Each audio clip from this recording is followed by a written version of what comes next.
Welcome back to the channel, everyone. Davey Deathray here.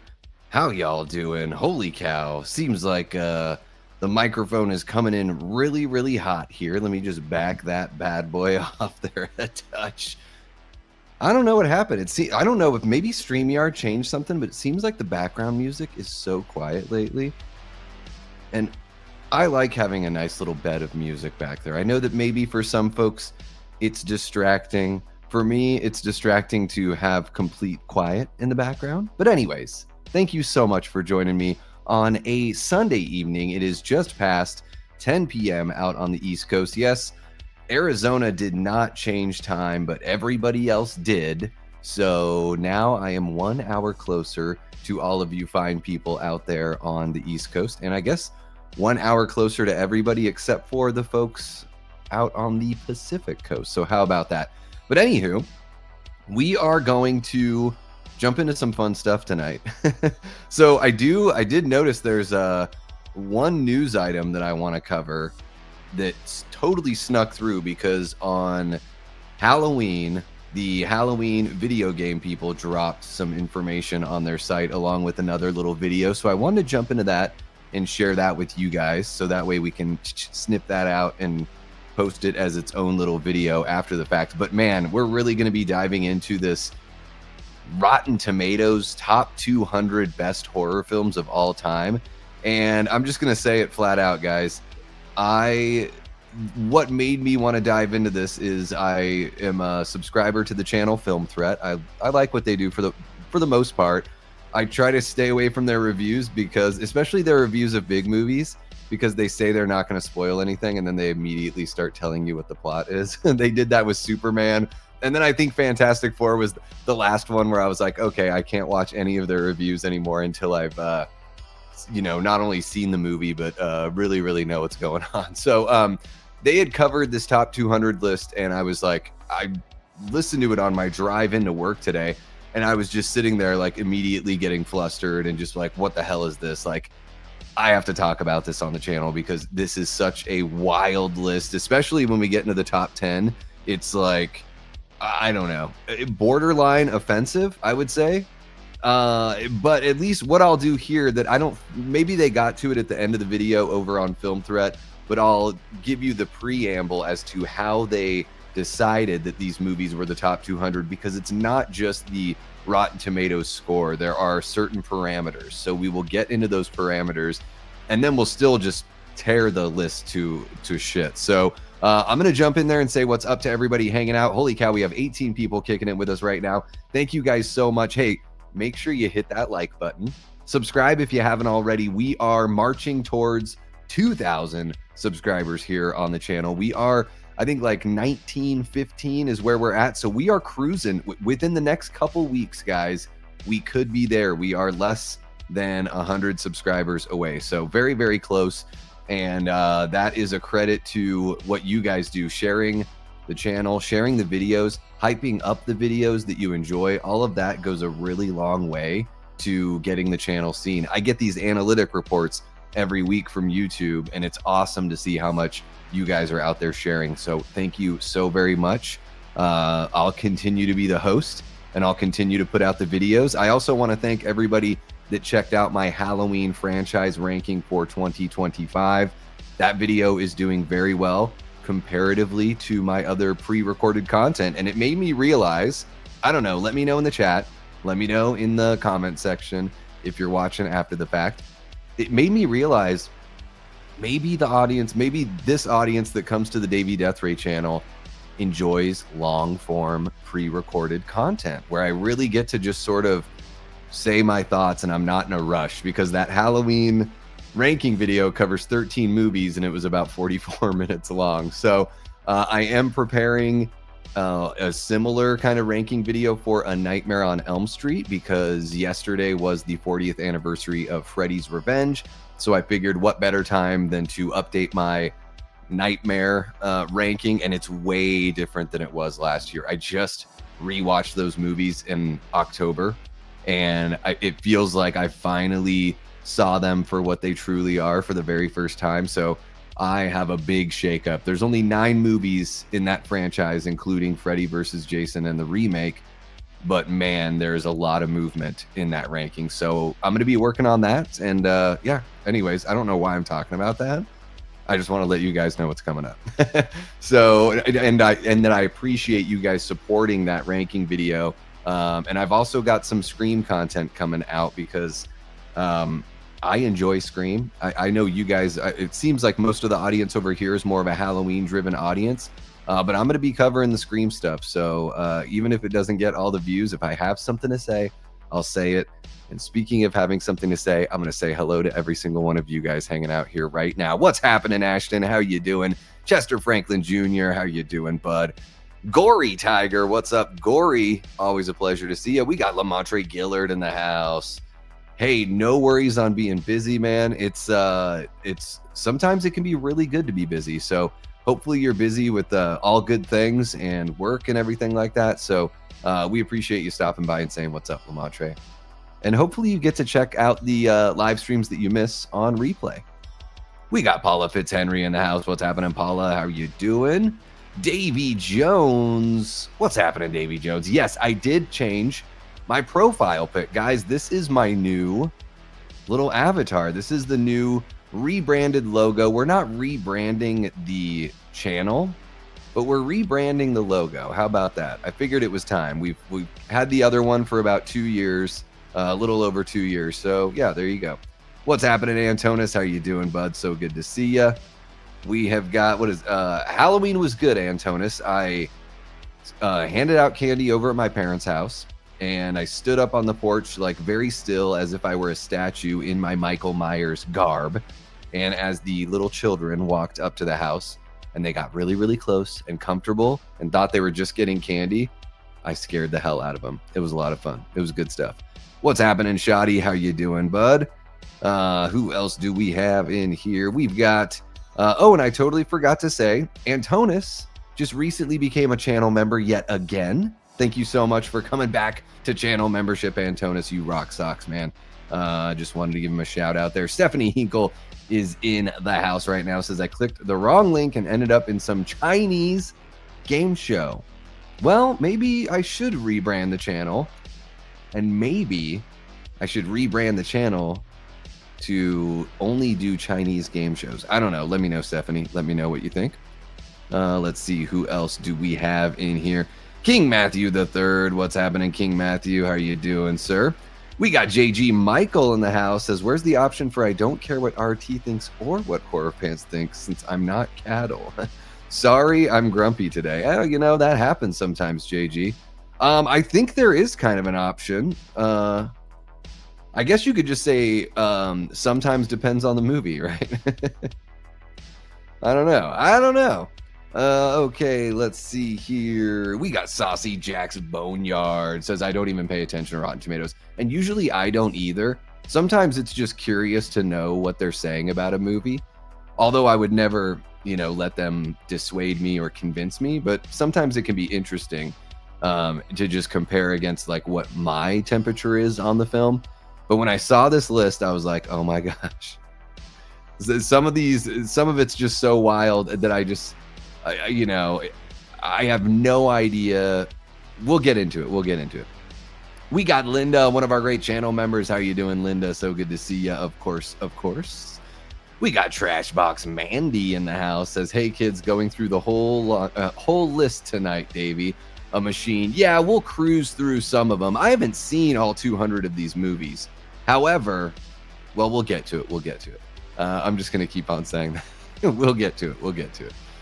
We got Erica in the house, one of our Death Squad mods and our Queen mod over on the Discord. That's right. Even though I have updated the Discord link multiple times in the description, which is right below this live stream, and every single time I click for a link that never expires, I don't know. Apparently, maybe those links do expire. I have no idea. But Erica is the Queen mod over there on the Discord. The link should be down in the description. It should be one that actually works. Let me know. Linda says, Scream is my favorite horror franchise, so I'm excited for all the Scream content coming.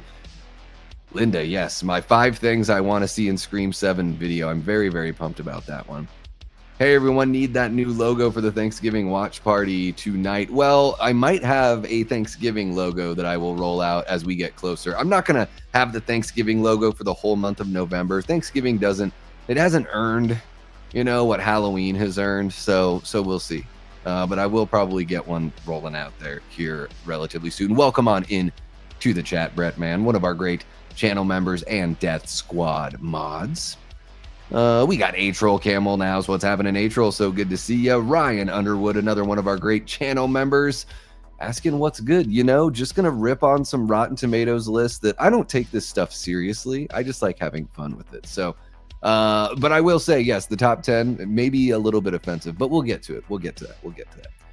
Hope you are doing well, Ryan. Looks like you had a great Halloween there, bud. Let's see here. Yes, hit the like button or Erica gets a little stabby.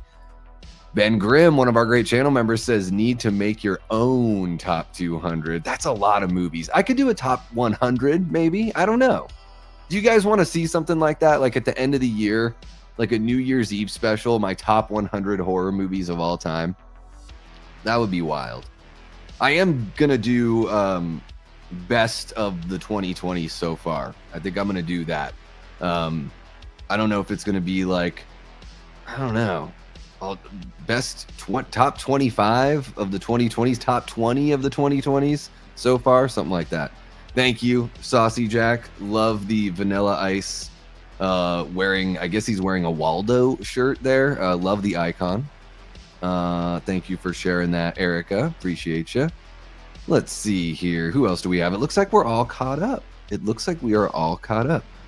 Thanksgiving watch party on Thanksgiving. Well, maybe not on Thanksgiving, but it looks like I'm going to be guesting over on Chills and Thrills for a Thanksgiving watch party. I really love that movie.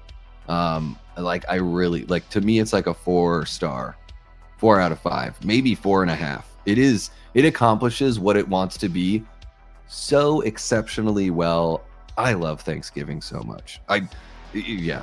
We'll get to that. Antonis drops a member chat. He's been a member for 8 months and says, I went to a guest house on Halloween night, wore my Art the Clown costume, and when I got home, I watched Terrifier and ate candy. Sounds like a solid Halloween there for you, Antonis. Making a top 100 would make my brain numb. Yes, I would have to. I don't know. We'll get to that. Once we're into the whole thing, I'll dive in a little bit more on my thoughts, but I don't want to let them all out right now. Okay. Yes, there is a poll in the chat. It says, do you trust Rotten Tomatoes horror rankings? 21 votes so far. Looks like most of you are not trusting them or sometimes would. So I'm going to let that keep on going. I do have that super chat goal. Of course, super chats are just a bonus. It's a great way for you to go above and beyond if you would like to support the channel. A lot of you already do by being Patreon members or channel members. Some of you are both. Speaking of channel members, guys, it is a new month, so we can gift some channel memberships. What do you say we do that right now? I'm going to gift 5. Boom. There they are. There it is. Okay, so who gets these? Davey Jones, Stephanie Hinkle. I was hoping you would get one, Stephanie. Ray, Ty Lee, and Allie Girl. Ooh, all right. All right. That's a good mix. I feel like I've got a good relationship with all the people receiving the memberships here. So that's awesome. So let's see how the other 5 goes. Let's just go ahead and do those right now. Boom. There it is.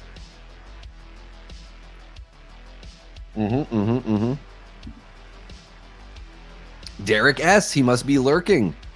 Scratch Burno, Tia, Nina, Willfully, and Half. All right.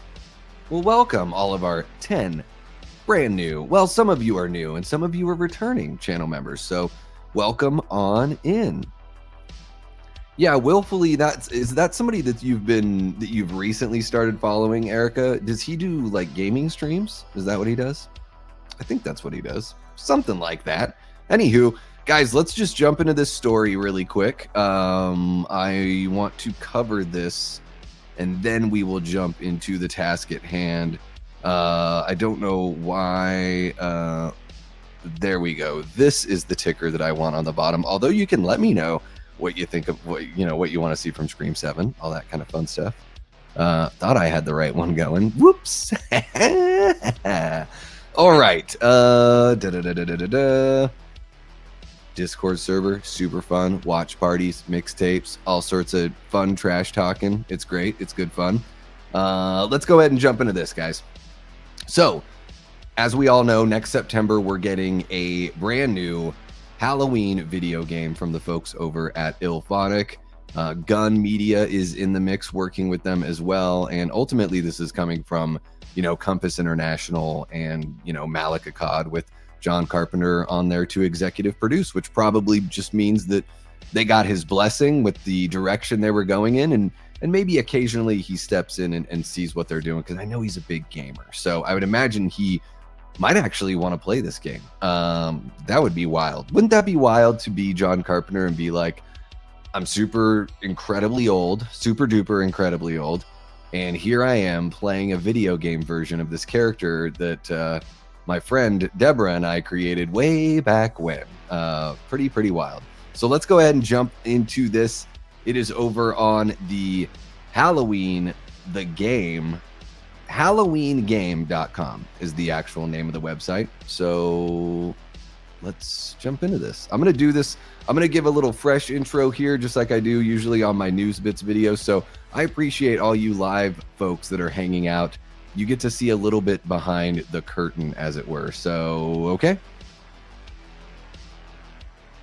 All right, folks. Well, on Halloween, the folks from the Halloween video game that is set to be released in September of 2026 dropped a little something on their website. Now, I totally missed it.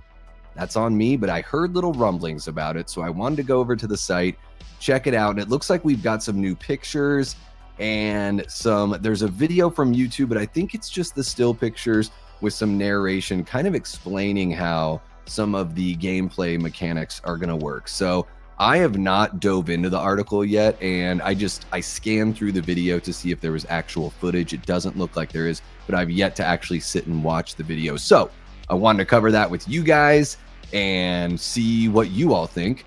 I don't have like a modern system. I think the PS4 is the most modern system I have. So I would imagine I've got to get a new system if I'm gonna play this game come September 2026. And even though I'm not the biggest modern gamer, I play a lot of Castlevania from the original Nintendo, honestly. This, because it's Halloween, it totally has me. I want to play the online mode. I want to play the individual story mode for the hero and the villain side of the story. So I'm excited about this. I am a total Michael Myers stan. I just love Halloween. So let's get into it and see what they got here. This comes to us by way of HalloweenGame.com. So let's scroll on down and see what they got. So the headline reads here, "The Night He Came Home, Reimagined. More details on what players can expect from the single-player story mode in Halloween." IllFonic has established a storied legacy of developing asymmetrical multiplayer horror titles that pit groups of would-be victims against imposing antagonists from beloved IP. While these multiplayer-driven fundamentals remain critical to the design philosophies of the studio, Halloween marks a confident venture into the realm of more traditional single-player story content. The team was thrilled to unveil their upcoming horror experience and share a first look at gameplay with players in recent months, but it wouldn't be a proper Halloween celebration without a little treat. Here's more details on what players can expect from the single-player story mode in Halloween. Okay, so let's go ahead and check this out. I am actually going to pause the music. I know we have a spinning wheel of doom for reasons I can't and will not understand. Okay, let's go ahead and check this out, folks. I'm going to make it full screen, and here we go. The iconic 1978 film Halloween hauntingly tells the story of a small child who viciously murders his older sister Judith on Halloween night in 1963. After spending 15 years at Smith's Grove Sanitarium for his incomprehensible actions, Michael Myers plots his escape and begins his blood-soaked journey back to Haddonfield, Illinois. This is where our single-player story mode begins. Players take the role of Michael Myers and experience the critical moments of the night he came home from an entirely different perspective. How did Michael manage to escape from Smith's Grove Sanitarium? What actually happened at Phelps' garage? And how did the truck end up abandoned on the side of the road? These are just a few of the burning questions that players will get first-hand answers to as the team aims to provide supplemental story content that complements the original John Carpenter classic.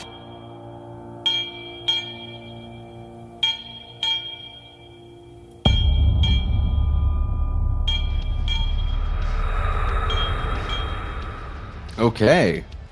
All right, let's go ahead and watch that again. There are a couple images there that we can sort of like pause and talk about here. Yeah. So of course we have the Myers house there. We're all familiar. We're all very familiar with the Myers house. We figured that that's going to come into play at some point. But yeah, I love the idea of being able to see, you know, what we don't see in the movie. And I love how the movie keeps it mysterious. But it will be cool. That looks like somebody right there. Let me just rewind there. They are like through their window here. Yeah, there's a person there through their window. They look like they've definitely gotten the business from Michael there. I love this spooky shot of Michael. The eye holes look kind of big, but I think that's just the shadows and everything. So there we go. There's a different look at, you know, when Dr. Loomis and Nurse Marion Chambers roll up to Smith's Grove. We can even see here on the right side of the screen, you can see some of the patients there. Obviously, yeah, it looks like this looks like very well approximated to where it was in the film. So I think in the film, what mostly, you know, we see it from we see it from the ground level and everything like that. But this looks cool. I dig being able to have this insight here to that night where Michael broke out. And then of course we've got Phelps' garage there. We'll take a look at some of those pictures as well. And let's see what else we got. Oh, here's the hardware store. So I dig this was one of the moments when we were just watching it where I was like, oh, this is really cool. So we're going to see the hardware store that Michael breaks into. So we're going to get a little bit of everything here. And then I think the last shot is the rabbit in red that they show us. There we go. Featured very much in the Rob Zombie Halloween movies, but really only alluded to in the original John Carpenter classic with the matchbook. So yeah, I think that's pretty much what we got there on this trailer. So let's go ahead and pop on out of full screen.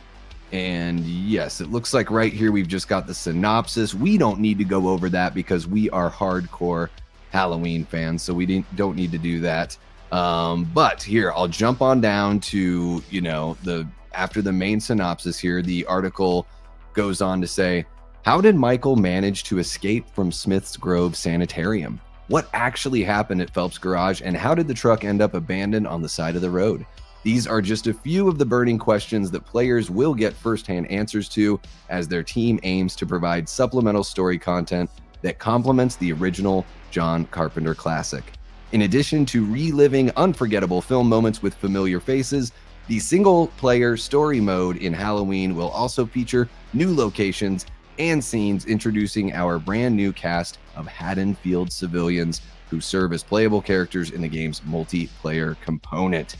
These reimagined Halloween story sequences are told through a series of defined single-player chapters with captivating in-engine cinematics and gripping narration provided by Dr. Samuel J. Loomis. IllFonic remains committed to delivering a compelling and authentic Halloween single-player offering that matches the meticulous cadence of the original film while empowering players to help shape the narrative. To further exemplify the team's sandbox-driven gameplay goals and encourage replayability, the single-player story mode in Halloween will feature several difficulties, optional objectives, secret collectibles, and even multiple endings that are determined by the actions players take throughout their homecoming to Haddonfield. Okay. All right, and then just to close it out, they say, beyond supplying fresh twists to pivotal Halloween events, the single-player story component of the game is designed to help prepare players to become the ultimate Michael Myers before they jump into online multiplayer matches. Oh, okay, so it's a little bit of a get to know your character, you know, get comfortable so you can go out there and literally slay and figuratively slay. And just to close things out here, the article says the team is excited to share and show more at a later date. But for now, have a safe and scary Halloween and keep an eye out for the boogeyman. All right. So, yeah, you guys can follow the Halloween video game on X, Instagram, Facebook, TikTok, all that kind of fun stuff. And yeah, let's go ahead and take a look at some of these images here. So, boom, there we go. There's one of the shots of Smith's Grove. This looks like a courtyard area.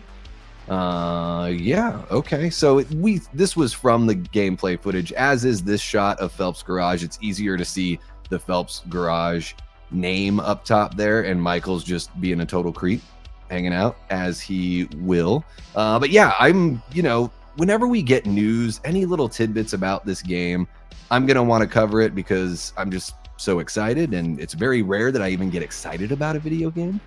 But I'm very curious to know what you guys think. So if you're watching in the live chat, let me know your thoughts on this Halloween video game. Have you seen these pictures, or have you seen this footage at all? And then if you're watching after the fact, jump on into the comments, let me know the same. Just give me your temperature on this video game, how excited you are. Yeah, and just if this is your kind of thing. I know a lot of people were very just kind of apprehensive about it with Gunn being involved, although clearly they are in a supportive kind of role here. They're not the main thing. And I think it is encouraging. I'll just keep on saying this. I think it's very encouraging that we do have multiple options for a single player story mode. That means that, if the servers ever do end for the online play, that there's still a way to play the actual game. That's what I care about as a retro gamer, you know what I mean? Like when I go and play Castlevania, it's the same Castlevania game that I played in 1987, the very first time I played it. So I don't mind having that for a Halloween video game. And I don't even mind, you pay $60 for it, whatever. Like when I was a kid, Nintendo games were $50. So it's not like that really hasn't changed too much. So anyways, I'm kind of rambling now. I'm just very excited. And I want to know how you guys feel about it. So let me know in the live chat. Let me know in the comments down below. Thank you so much for checking out the video. Make sure you hit that like button, subscribe if you haven't already, and share the content with somebody who you think would dig what we do here on the channel. You can even hype the video if you dig this stuff. It's a great way to help the community grow. And we are going to be covering horror movie news and TV news, video games, books, comic books, whatever, even the funny Jason Universe stuff. We rip into that all the time. As long as it piques our interest or tickles our fancy, we're going to cover it right here. So make sure you're subscribed and hit that notification bell so you don't miss a thing. Okay, guys, let's see what you got in the chat. Over 100 chat messages. That is wild. And we've got over 30 people watching. Thank you so much for tuning in, everybody. I know it's late on a Sunday night, but I sure do appreciate it. Let me jump on back up and see how everyone is, or just catch up with the chat. It looks like everyone's saying hello to MAGA Cat. Welcome on in, MAGA Cat. I see Jigsaw is in the house as well.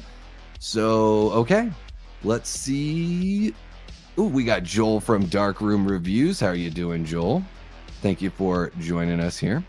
Hey guys, my phone was stolen, lost my IG, and my handle is different. Damn it, MAGA Cat. That sucks, dude. I wish you all the best just trying to figure all that out. That sounds like a friggin' mess and a half. Wifey and I were at the beach all weekend. Rainy. I think there can be something nice about the rain, although I guess when you go to the beach, that's not what you want. I lived in a coastal town, growing up, and it was always rainy. So the beach was usually, in the summers, it's okay. Juneau can be nice in the summer. Okay, let's see what you guys are saying. It seems like everyone's just kind of talking amongst themselves, and you guys aren't really talking too much about the video game here. How are you doing, him? Welcome on in. Just finished dancing. All right. I cannot dance. I can play music. I can't dance. I can shimmy around the stage when I'm playing, and that's probably the closest I can come to dancing right there. Critic After Dark. What's happening, Critic? Yeah, I'm very excited to play this one too. Yeah, I'm excited. Thank you so much for sharing your excitement as well. And I'll probably be terrible at this game because I don't play these kinds of games. So when I see a lot of people that are like, oh, I'm so sick of asymmetrical horror games. And I'm like, well, yeah, you're sick of them because you've played all of them. I haven't. You know, I'm still like, one of my favorites to go through. My favorite new game is Resident Evil 4. I mean, the remake is great. That's probably like the newest game I've played. So I'm not as sick of them as a lot of people are. So I don't know. I've heard people poo-pooing them, but I'm pumped. Is it confirmed we get to play through the entire movie for story mode? I don't think it's going to be I think we're going to get the parts that are before the movie, and then I think it's going to be like an alternate story, Antonis. That's what it looks like, because they're not bringing back all of the characters from the movie. It doesn't seem like they are anyways. At least the models we've seen of the characters aren't any of the characters from the 78 classic. So maybe there are other people that Michael's stalking during that day. I don't know. It looks like we're kind of going to get, the beginning of the movie. We're going to get to play through that, and then we're going to get to go on our own Michael adventure. Yes, please, Davey, says Stephanie. Yes, please, for what? I already forgot, Stephanie. Just remind me in the chat and we're all good. What is Halloween? Never heard of it. Is it one of those fancy moving picture thingamajigs? Yeah, it is a talkie. And I don't know what kind of sorcery they used, Scratch Burno, but there's color on the image. I don't know how they do it. Welcome on in, and welcome to channel membership. Stephanie as well, welcome to channel membership. 98 Degrees and Rising. Is that the 98 Degrees album title? Yes, that is true. That is true. Halloween, Friday the 13th, and Hellraiser all getting games. It's true. Yes. Sully Streams, what's happening, says, I'm excited for this one, but obviously still a little worried after how the Friday the 13th and TCM games went the way of the dodo. Well, those were gun games, and this is an Ilphonic game with gun, I don't know, coloring in some of the cells or something like that. Something like that. Okay, let me just make sure. It's a year away. I'll wait until we get closer. We should be, what do you think? Next summer, we'll be seeing some good footage and a full trailer, I would imagine. Mike Myers forever. Yeah, the Mike Myers from Wayne's World, right? How are you doing, Afro Whale? Welcome on in. Let's see here. Daddy D, what kind of Michael Myers skins you hoping for? Sounds like it's just going to be the OG, but maybe they'll, I don't know. As of now, it's just going to be the original. I would love it if we were able to get, maybe a downloadable package of like Halloween 2 skins and locations just to kind of continue the story. That'd be cool. Yes, please keep us updated. You got it, Stephanie, of course. Holy cow, the Pumpkin King has entered the chat with a $49.99 super chat. Thank you so much, Pumpkin King. And Pumpkin King says only 363 more days until Halloween. It's right around the corner, isn't it? Make sure to like and subscribe. Thank you so much, Pumpkin King. Really appreciate your $49.99. I hope you had an excellent Halloween and that the whole weekend has been relaxing for you, as we push away those Sunday scaries and get ready for the work week. Yes, thank you so much, Pumpkin King. How about that? Erica is such a mod that she thanks people when they drop super chats. That's how awesome of a mod she is. Give us that H2O mask abomination we needed. Which one? 4 different masks in H2O. That's what's wild about H2O. 4 different masks. Kind of crazy. Okay, let's go ahead and jump on into the main task at hand, which is talking about this crazy Rotten Tomatoes top 200 horror films of all time list. We'll take it bit by bit, but again, I haven't seen every single one of these movies. I don't know. Are we going to make it through all 200? Maybe. I think what I might do is kind of like scroll through and keep an eye on the chat and see if you guys are freaking out about any of the placements. I was kind of shocked at some of the movies. I don't even know if Day of the Dead from 1985 is on this list, which makes me very worrisome, to say the least. I don't know if I can handle that, but we'll see. No, I'm just fucking with you guys. We'll be okay. We'll be okay. Let's go on over here and check this one out. I'm gonna have a quick sip of water and then we'll get right to it. Yeah, October, I'll say this, because I celebrate spooky season September and October. When you're doing, when you do horror content, you always want to, like, going into spooky season, you're like, I'm going to do this and I'm going to do that and I'm going to do something every single day. And then you just, like, realize there's no fucking way I can keep up. And that's kind of sort of gave in this October. I did a lot of guest spots on other people's channels. I love guesting elsewhere. I think it's, it's just a fun thing to do as part of the community. It's very flattering when you're asked to be on somebody else's channel. So, I love that. So, but yeah, man, October flew by extra fast. I would say for me, September and October, I can't even believe it felt like 2 weeks for me. It felt like it all just, there it is, gone. Yeah. I'm the same way, Erica. For me, it's like Evil Dead, Caddyshack, Fletch, Dawn of the Dead, Day of the Dead. Like, I can bounce back and forth between horror and comedy. Yes, Chester, that's what's up. And guys, we're already getting ready to do another charity event fundraiser at the end of April for halfway to Halloween. So we're going to jump back into spooky season vibes come April. So keep an eye out because I am going to go all out. But yes, Halloween is every day in my mind. There you go. There you go. Okay, let's jump into this wild list here.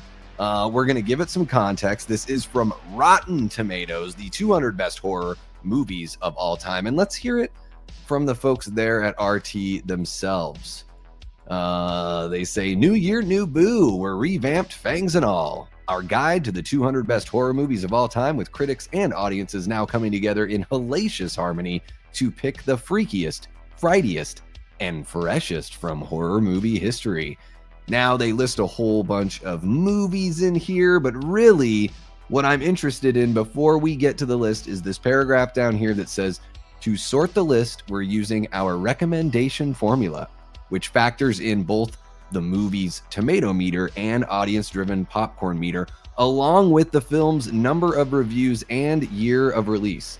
And how did we pick what to initially throw into our bubbling recommendation cauldron? We handpicked only certified fresh movies with a positive popcorn meter, with recent movies needing at least 100 critics' reviews. What's recent? Anything after 2016, which is when we expanded our critics pool and criteria. So they give a little bit away here right below that. So read if you want to. I guess the way that I'm understanding this, factors in the tomato meter, the audience-driven popcorn meter. So they're doing some sort of mixture there, but also it seems like the more reviews a movie has, the more likely it is to be higher on the list. So perhaps that is a reason why some classics are kind of in the middle of this list.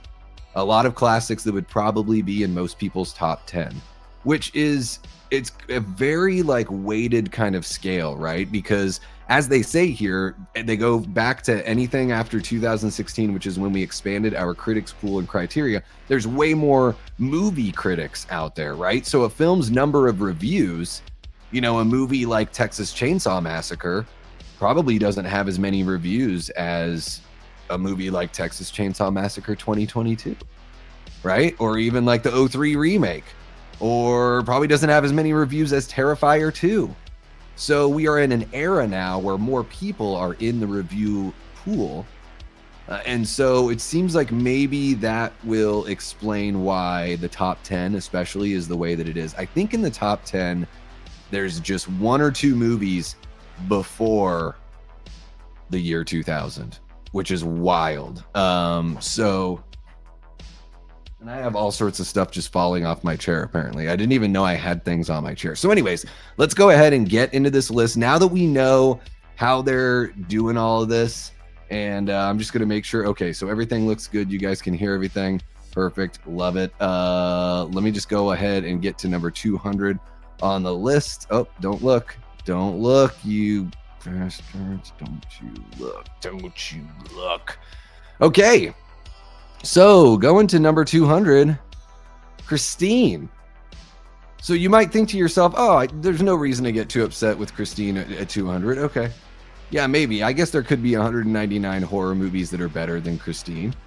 Now, keep in mind, they say top horror movies. So they're not saying scariest horror movies, anything like that. It's just top. Okay. So I think Christine is great. Honestly, I think Christine is one of the best Stephen King adaptations. I would rather watch, and this is just a taste thing, I'm not saying that Christine is a better movie than this, but just me personally, I would rather watch Christine than The Shining. Like, to me, it's just more of my kind of movie. Maybe it's because John Carpenter directed it and did the music. That probably has something to do with it. And it's just got a little bit more of a Stephen King kind of feel. It still feels like something he would write. There's just that King has that, I don't know, that X Factor kind of quality to him. The use of the word shitter, like stuff like that, like not calling a toilet a shitter, but calling a person a shitter is very Stephen King. Whereas The Shining is a fantastic film, but it feels more like Kubrick than it does King. So I'll give Christine some extra points there, plus John Carpenter's music. Come on. So let's see what we got at 199. So if Christine is number 200, what's at 199? Okay, The Mist. Okay. I think The Mist is pretty fun. I think Christine's definitely a better movie than The Mist.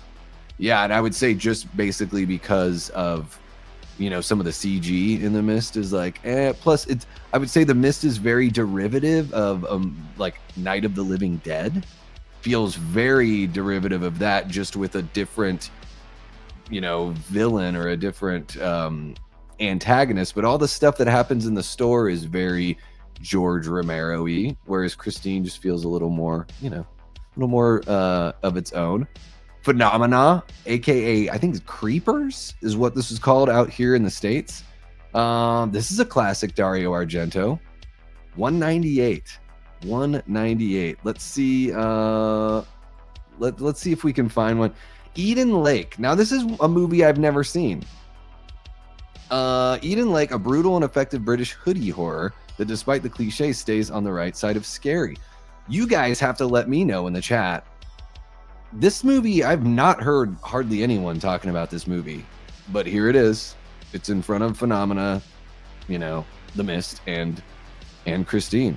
But holy cow, one little bit here, one little moment. Pumpkin King dropping another super chat. This one's for $9.99. Says, yes, boom, on point, Davey. I'm guessing you're probably talking about, are you talking about my opinion on Christine being better than The Shining? Maybe. Very, very interested. Very, very interested to know, Pumpkin King. Don't feel shy to let me know. And you don't have to drop another super chat just to let me know. Watch The Mist in black and white. Does that help with some of the CG? Maybe it does. Yeah, I'm just going to leave that up there for a second. Let's see here. So let's keep on going. The Howling from 1981. Nothing against The Howling. I just don't see this one being better than Christine either. Let's see what else we got here. Basket Case. This is a classic that I have not yet seen, but I've heard these movies are hilarious and really fun. So I'm not going to say anything about it being where it's at 195. Maybe you could let me know in the chat, or if you're watching after the fact, let me know in the comments. Like, this could be even way better than being in 195. Maybe Basket Case should be at number 100 or higher. I don't know. Let me know. I'm sure there's crap movies that are rated higher. This is going to be interesting. Well, that's, yeah, the whole thing about their criteria, Amanda, is like, so even a movie that's like not as good, if it got more reviews, it could technically have a higher score. Like, I don't think we're going to see any of the Friday the 13th in here. We might see one of the Nightmare on Elm Streets. Maybe we'll see a couple of the Halloween movies.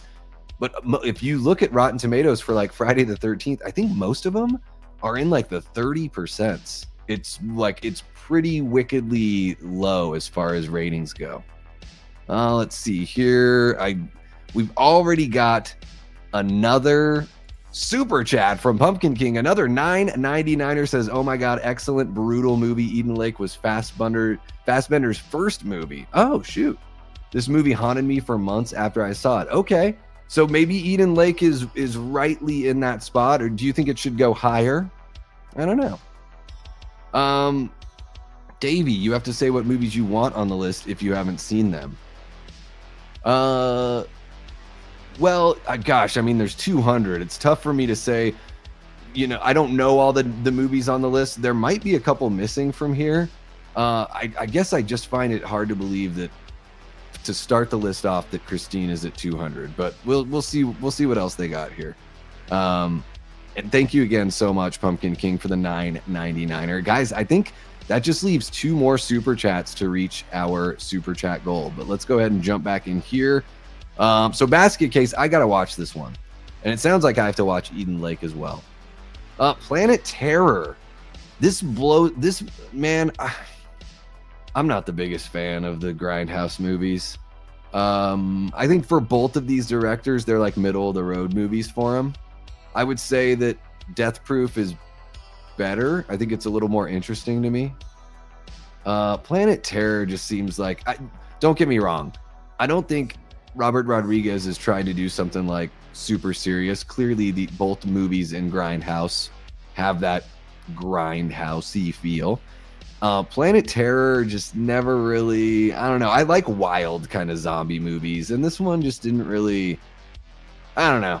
I was just like, oh, this is what like popcorn zombie movies look like now. You know, we're just gonna, I don't know. The Planet Terror, I can't believe that it's above the movies that I've seen that are below it on this list. I would definitely put Christine ahead of Planet Terror. Night of the Comet, this one has horror elements. You could argue that Night of the Comet isn't really that much of a horror movie, but it is a zombie movie, so let's go ahead and put it into horror.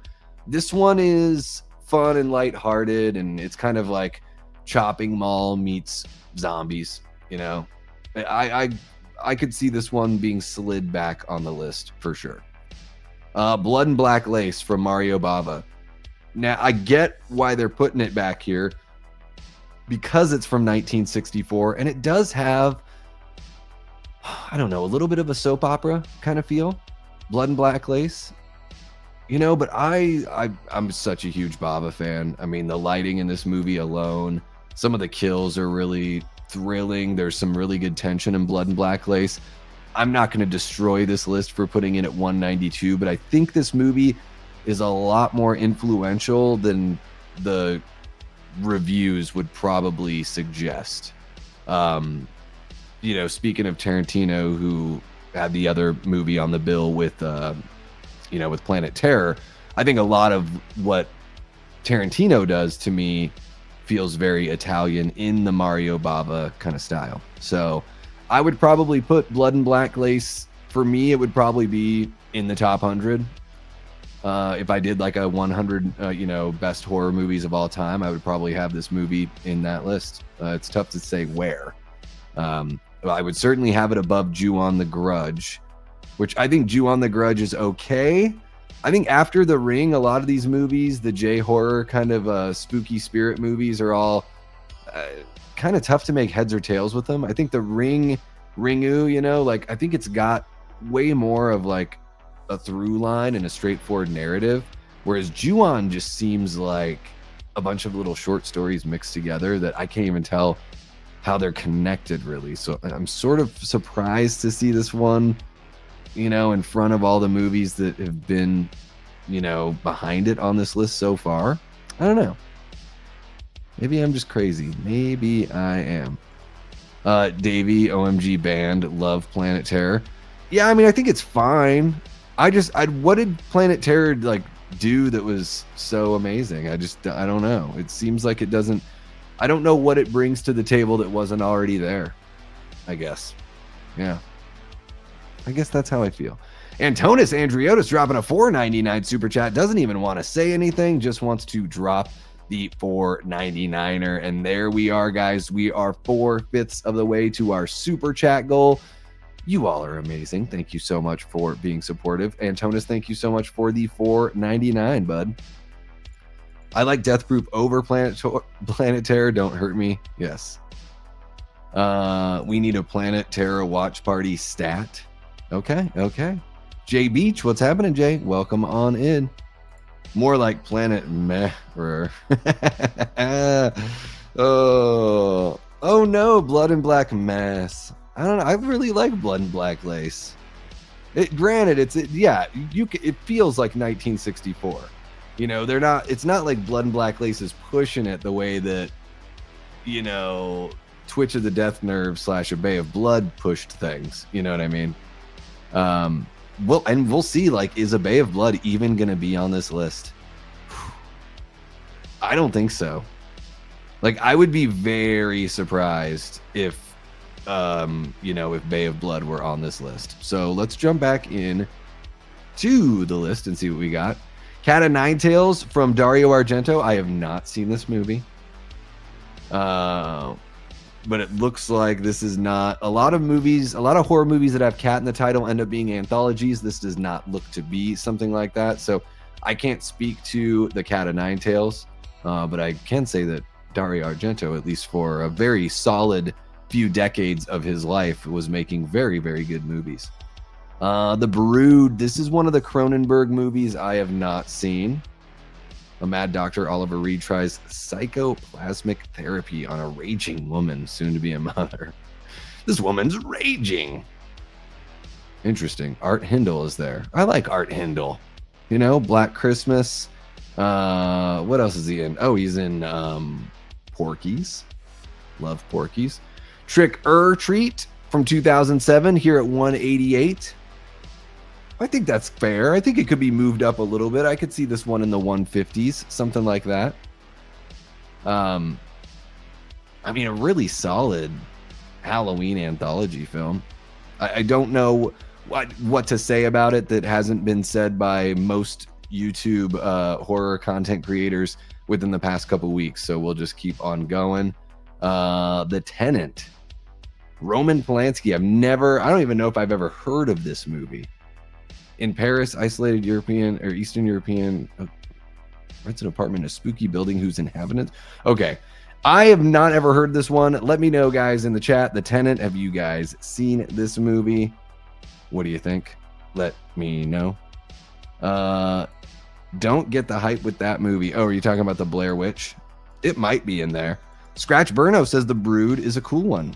Does it need to be higher on the list? Does it? Okay. Trick or Treat 07 is good. Love the movie. But 188.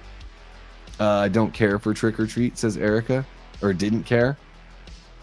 All right. Fair enough. It seems to hit with some people and then not at all with others. I probably watched Trick or Treat more than any other movie on this list. I've only seen it maybe 3 times, 2.5 times for what I was able to catch on the Discord the other night. Okay, let's go ahead and jump back on over. Mute Witness. This is another one I haven't seen that I've heard a lot of really good things about, so I'm not going to complain about its spot here. There's a lot of these I haven't seen. Creep. I still need to catch this one. Haxan from 1922. Hybrid of documentary and fiction, the silent film explores the history of witchcraft, demonology, and Satanism. Okay. I need to check that one out. Deep Red. Now, I can say that Deep Red needs to be higher than 183 on this list. I think out of the Argento movies that I've seen, Deep Red is quite possibly the best one that I've seen. I love this movie. This would be a top 100 for me. Deep Red might be in the top 50 for me, actually. Angst. Gerard Cargill. I have not heard of this one. 100% on Rotten Tomatoes, but no critics' consensus. So interesting. It still made it on the list. Obviously, if there was more of a consensus or more, I'm guessing more reviews for this film, it would be higher. So right now we're seeing an interesting, even though it's 100%, it's at 182. So yeah, these are definitely weighted more on how many reviews were created for them. Lights Out. I thought this one was fine. I think if you're going to put a movie like Lights Out on this list, we can go closer to 200. You know, movies like Christine and the like, you know, those movies can jump up ahead of Lights Out. Lights Out is really cool for what it is. I believe it's a PG-13 horror film, and one that does PG-13 really well and still provides scares. But it does feel like something that's like perfect to watch when you're like in high school. You know, I mean, I saw this one at it came out in 2016. I probably didn't see it till like 2018, 2019, something like that. I thought it was good. Yeah. The Lost Boys, 1987. And this one is all the way down at 180. A lot of people say this is arguably the greatest vampire film of all time. You know, especially when people talk about the two that I hear the most when people are talking about their favorite vampire movies are The Lost Boys and Fright Night from 1985. Those are the two that I hear the most. Of course, you know, there's going to be varying opinions, but those two are pretty solidly talked about. I am surprised to see Joel Schumacher's Lost Boys from 1987 at 180 on this list. It'll be interesting to see what is above it. I am disgusted with Lost Boys at 180, says Amanda. Ashton says 180. Oh, hell nah. Yes, Garrett does love the Lost Boys. Of course, yes. All the, you know, the whole Rad Pack. Well, they've got the, you know, the 80s is kind of like, that's sort of like their thing, you know, the Rad thing. I love it. They've, you know, and that totally makes sense. I mean, and the 80s were just such a great decade for movies overall. Just the style. And I will say that like Joel Schumacher's specific style in this movie really comes across very well. Yeah, the Lost Boys at 180, I'm kind of shocked. I'll clip this out, Antonis, and I'll send it over to Garrett so he can see that that we are offended for him, even if he's not offended. What do you think? Mel would have an absolute freak show on this thing. 180? Come on. Oculus by Mike Flanagan. Have I seen this one? No, I actually haven't seen this one. Oh, Katie Sackhoff, Rory Cochrane, Karen Gillan. I like her. It seems like for everything that people say about Mike Flanagan, it seems like this movie should be higher as well, but I've not seen it, so I'm not gonna, you know, not gonna freak out about it. Land of the Dead 05 by George Romero. I love this film. I know that I'm kind of on an island with loving this movie, but I absolutely do. I think this is one of my favorite Romero zombie movies. I mean, I love them all so much. I just love Romero so much. So I guess I could say that about every single one of them. I might like this one. I hear Night of the Living Dead from 1968 is a bona fide classic. I think I find myself wanting to watch Land of the Dead a little bit more. I'm not saying it's a better movie. I just find myself like craving it, I guess is the right word. So another movie that is celebrating a milestone here this year, 20 years of Land of the Dead, and this would definitely be in my top 100. This would probably be in my top 75, maybe my top 50. That's how much I love, especially Simon Baker's performance here. Leguizamo in a role that usually he can be like kind of bugging a little bit, but I think he's perfect for the role he plays here. Perfect for Cholo. Asia Argento's great. Robert Joy as Charlie. Man, what a performance. Yeah, Land of the Dead. I'm not going to freak out on them for putting it here. I would put it much higher, but I understand that I'll be objective. I understand that I might be totally alone on that. Yeah, Linda, it's wild with the Lost Boys. Yep. People are freaking out. Even Erica, just because she mentioned it, I'm going to include her there, even though she's like, been forever since I've seen it. I don't know. Erica, do you think you would like it? Do you think you would like it if you watched it again? We could put it on this winter, right? It'd be a fun one. Holy crap, 180 for Lost Boys. Get the fuck out. That should be at least top 50. There you go, Stephanie. Top 50 for Stephanie. This is why I don't trust Rotten Tomatoes. Well, yeah, and at least, again, guys, we're having fun with this. Maybe I'm not acting as wild and zany as I should, But I do appreciate that they at least let us know at the beginning of the article, like, hey, this is how we qualified it. That's why I want to let you guys know on my Halloween franchise ranking. I'm like, these are the criteria that are most important to me, in case you're wondering why I ranked these movies this way. So The Lodge here from 2019, I have not seen this movie. During a family retreat to a remote winter cabin over the holidays, the father is forced to abruptly depart for... Yeah, I've not seen this one. Now, some of these I might just sort of fly by, guys, and it's just because I haven't yet seen them. Frailty at 176.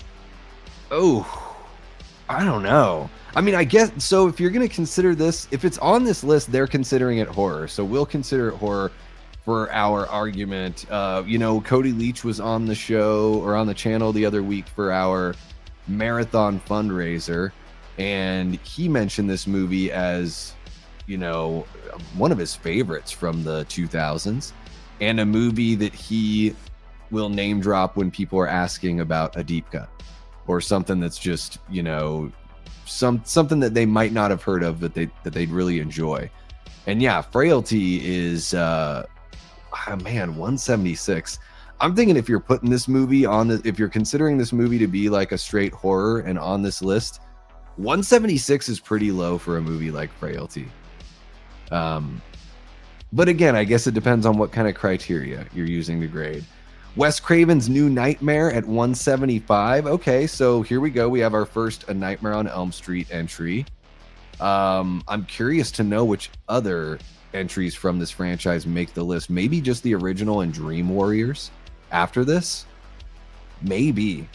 I don't know. I don't think Freddy versus Jason would make the list, but we'll see. We'll see what else makes it in here. I think that this is relatively fair. I'd probably put Wes Craven's New Nightmare a little bit higher. I don't want to tip my hand at all on my A Nightmare on Elm Street ranking video that I'm going to shoot here, you know, probably sometime this week. But Wes Craven's New Nightmare, it might be a little bit higher than this on my list. I think this one is a little bit fair, though. What the fuck? It's... I don't even have to say the title of the movie. So wait, so isn't it funny they do two Wes Craven movies back to back, the two movies that he did back to back, I think, unless he put one out in 95. I don't know that he did. Scream from 1996 at 174 is wild. This is wild that this is this low. I am very curious to see what's above it. I'm curious to see what you guys are saying about this so far. So let's see here. I like Near Dark more than Fright Night and Lost Boys. Yeah, there we go. There we go. Yeah, they are twerps. They are very much twerps. What a dumbass list, says Critic After Dark. Oh, I love it. Boo, Rotten Tomatoes. Yes, yes. Oculus sucks, says Stephanie. Okay, so she put it lower, but Brett says it's underrated. Interesting. WWE Studio Film? They have their own studio and they make horror movies? That's crazy. That's crazy. Land of the Dead was pretty good in my opinion. Wasn't his best zombie movie. Yeah. I would say, yeah, it's not his best. I really like it. Pumpkin King says Romero was a one-trick pony. Well, so here I'll push back a little bit, Pumpkin King. I mean, yeah, with the zombie subgenre, you know, it's like his baby. So I get that that was like his main thing. That's what people know him for. I really like The Crazies. I'm a big fan of that one. I really love Martin. That is one of my favorite vampire movies. Some of the best editing in Martin. I really dig that. What else? Creep Show. I'm trying to think of the other. The Dark Half. That's another Stephen King adapted story. Trying to think what else. I mean, yeah, a lot of his like movies like Bruiser, like I watched it because I'm a big Romero fan. But yeah, the zombie movies are my favorite of his. But I mean, Day of the Dead is like easily my favorite zombie film of all time. It's not even close. So I've got so much love for George A. Land of the Dead is okay. Diary and Survival are crap. Yeah, I can't stand Survival. I really do like Diary though. I am a Diary of the Dead fan. Yeah, it's the candy rank all over again. You are right. You are absolutely right. Frailty is so good, says Amanda. Yeah. The Lodge was decent. Okay. Let's see here. Did someone mention bubble tape? Oh my god. Oh, too funny. Bullshit, Nightmare, 175, hate Rotten Tomatoes. They don't know what they're talking about, says Stephanie. What the fuck, says Ben Grimm. What, says Ashton? Are you guys talking about New Nightmare or Scream here? I don't know.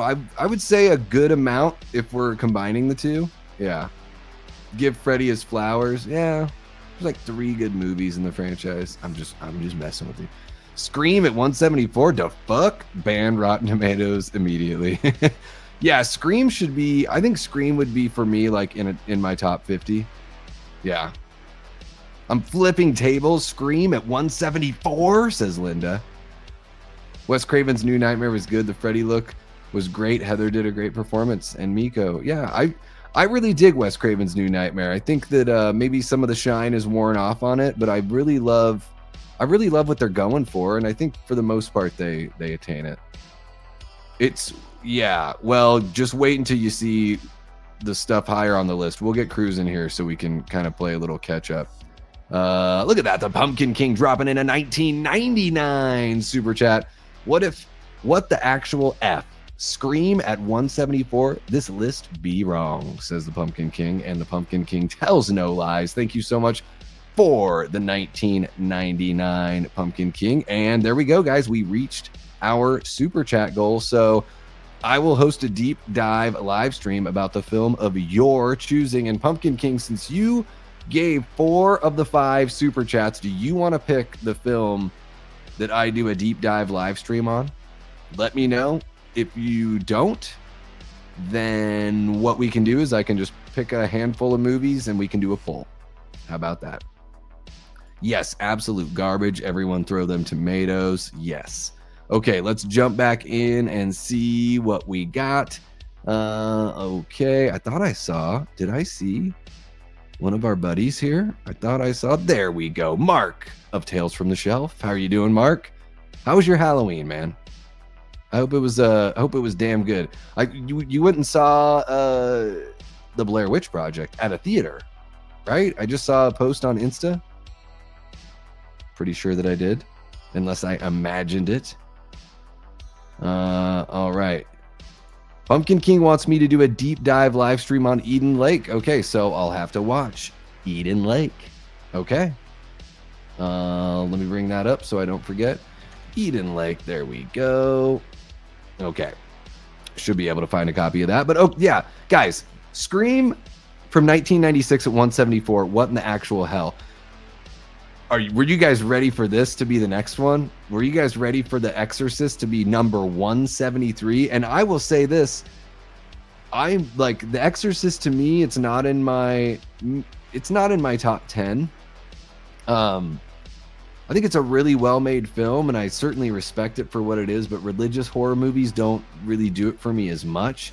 And yeah, I mean, shit, though, there's some shocking stuff in The Exorcist. Like, they go for it in a way that, like, even movies that are made now don't go for it. And man, some of the scenes in The Exorcist where, you know, there's not any like music, it's just really uncomfortable moments that you have to live through, like real actual uncomfortable life. I can't believe it's 173 on this list. Like, that is wild to me. 173. Oh my goodness. Just saw Blair Witch today with Michael C. Williams giving a Q&A after. Hell yeah, man. Serious? Fuck this list. The Exorcist? Wow. I don't care for The Exorcist either. Yeah, but 173 out of 200. Antona said I'd put The Exorcist top 50. Hey, Pumpkin King, thank you so much for joining us, man. Really appreciate the super chat love, of course, but just appreciate it when you can kick it with us anyways. So I will check out Eden Lake, and then maybe I'll reach out to you just make sure when a good time for me to do that live stream is, so you can actually join us for that live stream, because it seems like weekends usually work better for you. But thank you so much. Have a great rest of your evening, and have an awesome work week here coming up. Take care, bud. First Scream and now the granddaddy of demonic possession. The Exorcist is iconic and should be higher for that reason alone. Yeah. It just seems disrespectful at this point. They're shitting on the classics. Who are Rotten Tomatoes? Gen Z? Well, here's the thing is, other movies have been, other movies have been reviewed more than The Exorcist, so they've got more, it's almost like at bats. You know, it's like, oh, they didn't keep track of the stats back in the day, but now they keep track of every little stat, so newer players, newer movies seem like they're better because more people are talking about and reviewing them. So, yeah, Jigsaw says my head spins right round, mommy, right round like a oh, that's lovely. Okay, Ashton would put The Exorcist at 150 just to be nice. The Exorcist doesn't have the same weight for people in 2025 since we're into secular modernity. Yeah, I mean, and I think it certainly isn't getting as reviewed, you know, it didn't get reviewed as much as more modern movies. It's wild to me that it's 173. Like, that is friggin' wild. Let's go ahead and keep on going. Dr. Sleep at 172. This is a movie I still need to see. I know some people say it's better than The Shining, or at least just right there, you know, next to it.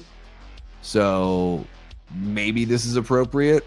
I'm guessing based on some folks' opinions that no, Dr. Sleep needs to be a lot higher than 172, even though it is higher than The Exorcist. Candyman from 1992. I could see this one being higher as well. I think this would be in my top 100 for sure. The first Candyman, yeah. Yeah, this movie is, it's that perfect early 90s horror. Bright, you know, sexy, all that kind of fun stuff. Every time I talk about Candyman and early 90s horror, I just think about bright lights and sexiness. There we go. Here is your next from 2013. Directed by Adam Wingard. I don't know, Brett, if you're in the chat, what do you think about your next at 170? It's so tough with newer movies to like try to like think of where I would put them if I did a top 100. I don't know if your next would make it, but I think it would be, you know, probably higher than 170. To say that it's better than movies like Scream or The Exorcist, or man, there's been a whole bunch of movies on this list that are like The Lost Boys. Your next is better than The Lost Boys. Like, I don't know. They're totally two different kinds of horror movies, but it's kind of wild. 1408? What the fuck? Like, am I 79%?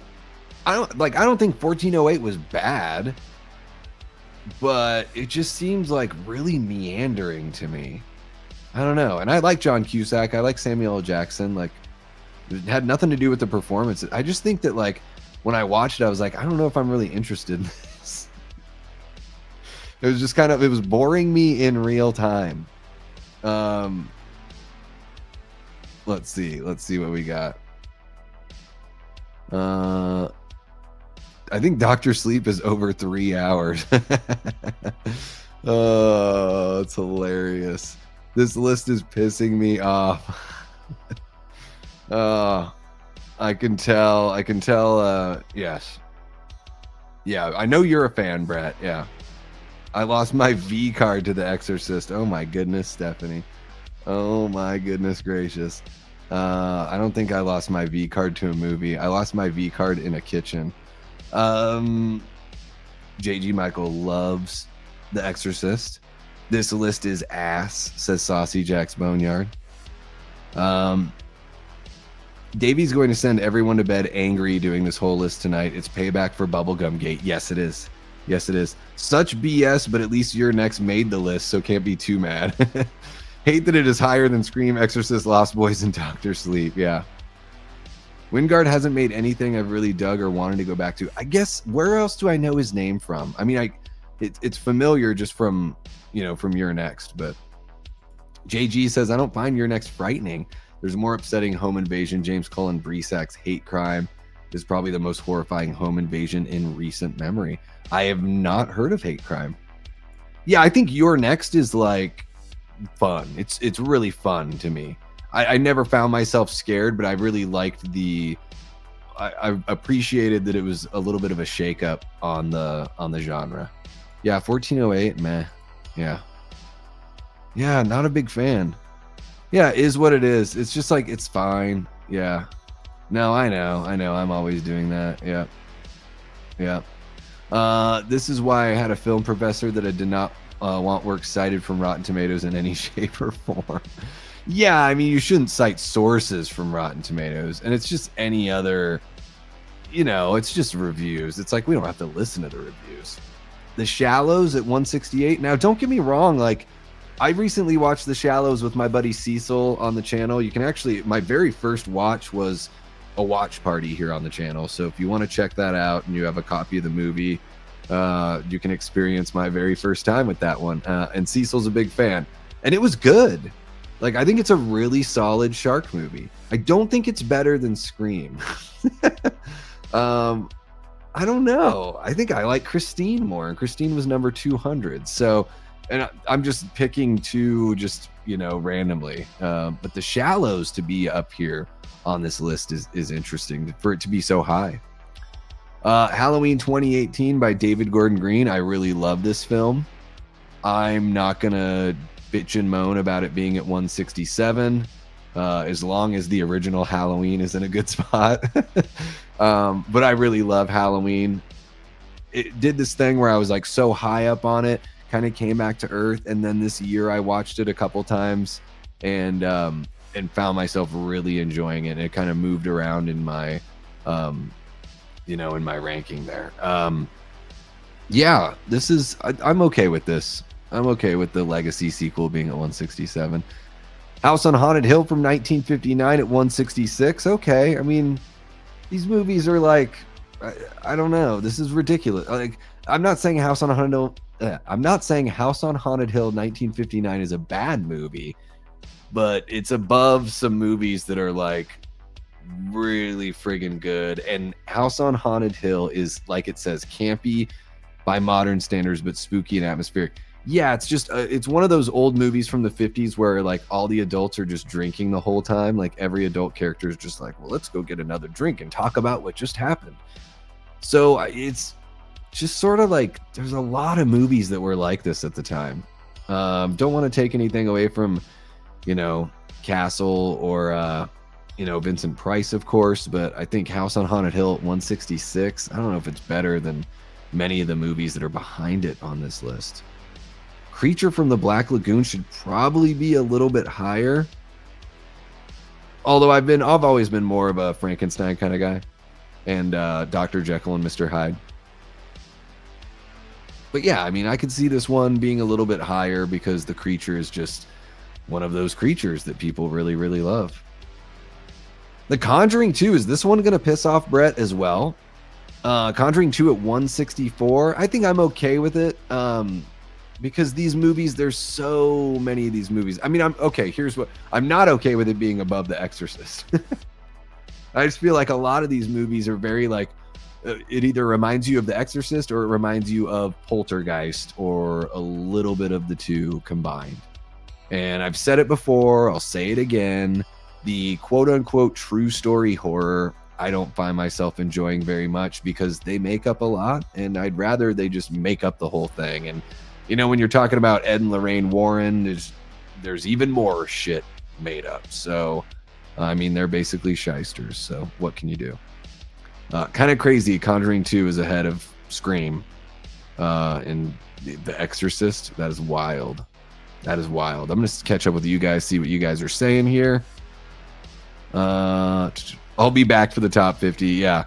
We might have to do this in 2 parts, guys. I don't know. Your next evolved the final girl character and what it needed to be. Yeah, I mean, they made her very capable from the very beginning. I mean, almost too capable. Like, it's very good fortune that she has some sort of training, right?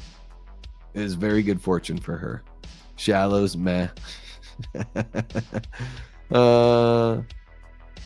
Yes, Brett, elaborate, please.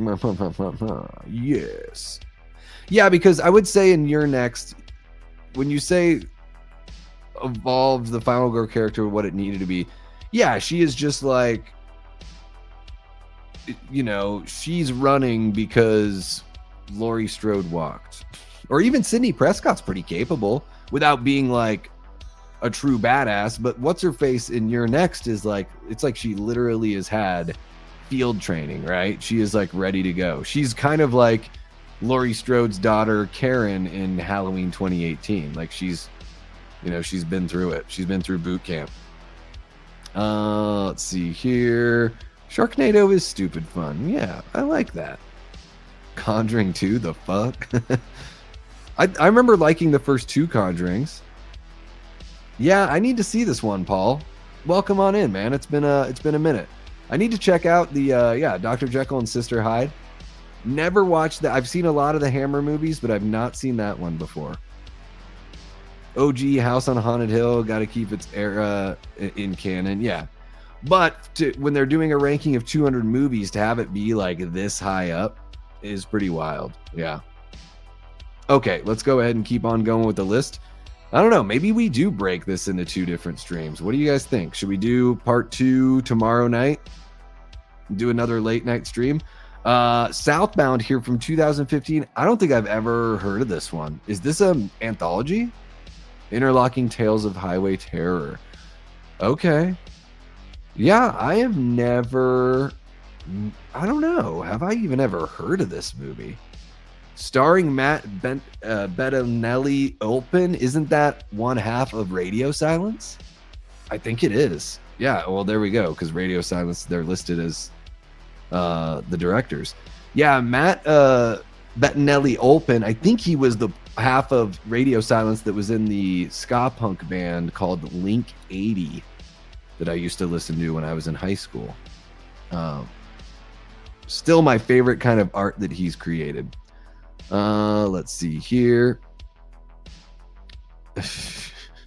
Take the pain in one go. What's happening, Cody? How are you doing? One of our great channel members and Death Squad mods. How you doing?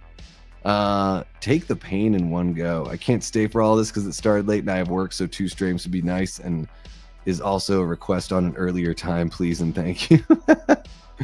Oh my god. Of course, Erica, we can do it earlier for you, even though we're technically earlier because of daylight savings time. Yeah, okay. Guys, let's get through the first 100, okay? And we'll do part 2. Maybe not tomorrow. Maybe not tomorrow. Maybe not the next day, but soon and for the rest of your life. Might not be Monday. Still trying to work out Hit the Bricks. So if there's no Hit the Bricks, it'll be tomorrow. If there is Hit the Bricks, then it's going to be Tuesday. Maybe 4 streams, 50 a pop. Oh my gosh, 4 streams? No, we'll do it in 2 parts. We can do it. Audition, this is one I still need to see, guys. I know. I've heard such good things about this. Takashi Miike. I have heard really good things about this movie. I don't know much about it. I've just heard that people love it. So I don't want anything spoiled, and I just need to... Maybe I need to enter my era of jumping into the Japanese horror that I haven't seen, because I did see a lot of that, the J-horror that's more of the walking sim kind of J-horror. But I get the feeling that Audition is a very much different than those ghost stories like Ringu and Ju-on and all that. The Platform. This is one I've heard... This is on like half of the What Culture lists. I don't know if you guys follow that channel on YouTube. The Platform is like 16 disturbing scenes from recent horror movies. And it's going to be The Platform, you know, like, or what the F moments in horror movie. Like almost every list, The Platform is in there. It seems to be sort of a commentary on like just the way humanity treats one another, essentially. A little bit of a think piece to go with everything. I don't know, but I've not seen this movie. Again, it's ranked higher than The Exorcist. Okay, and Scream. Okay, sure. Thirst, another Asian horror that I have not yet seen. Need to jump in and check this one out. So this is a respected priest volunteers for an experimental procedure that may lead to a cure for it.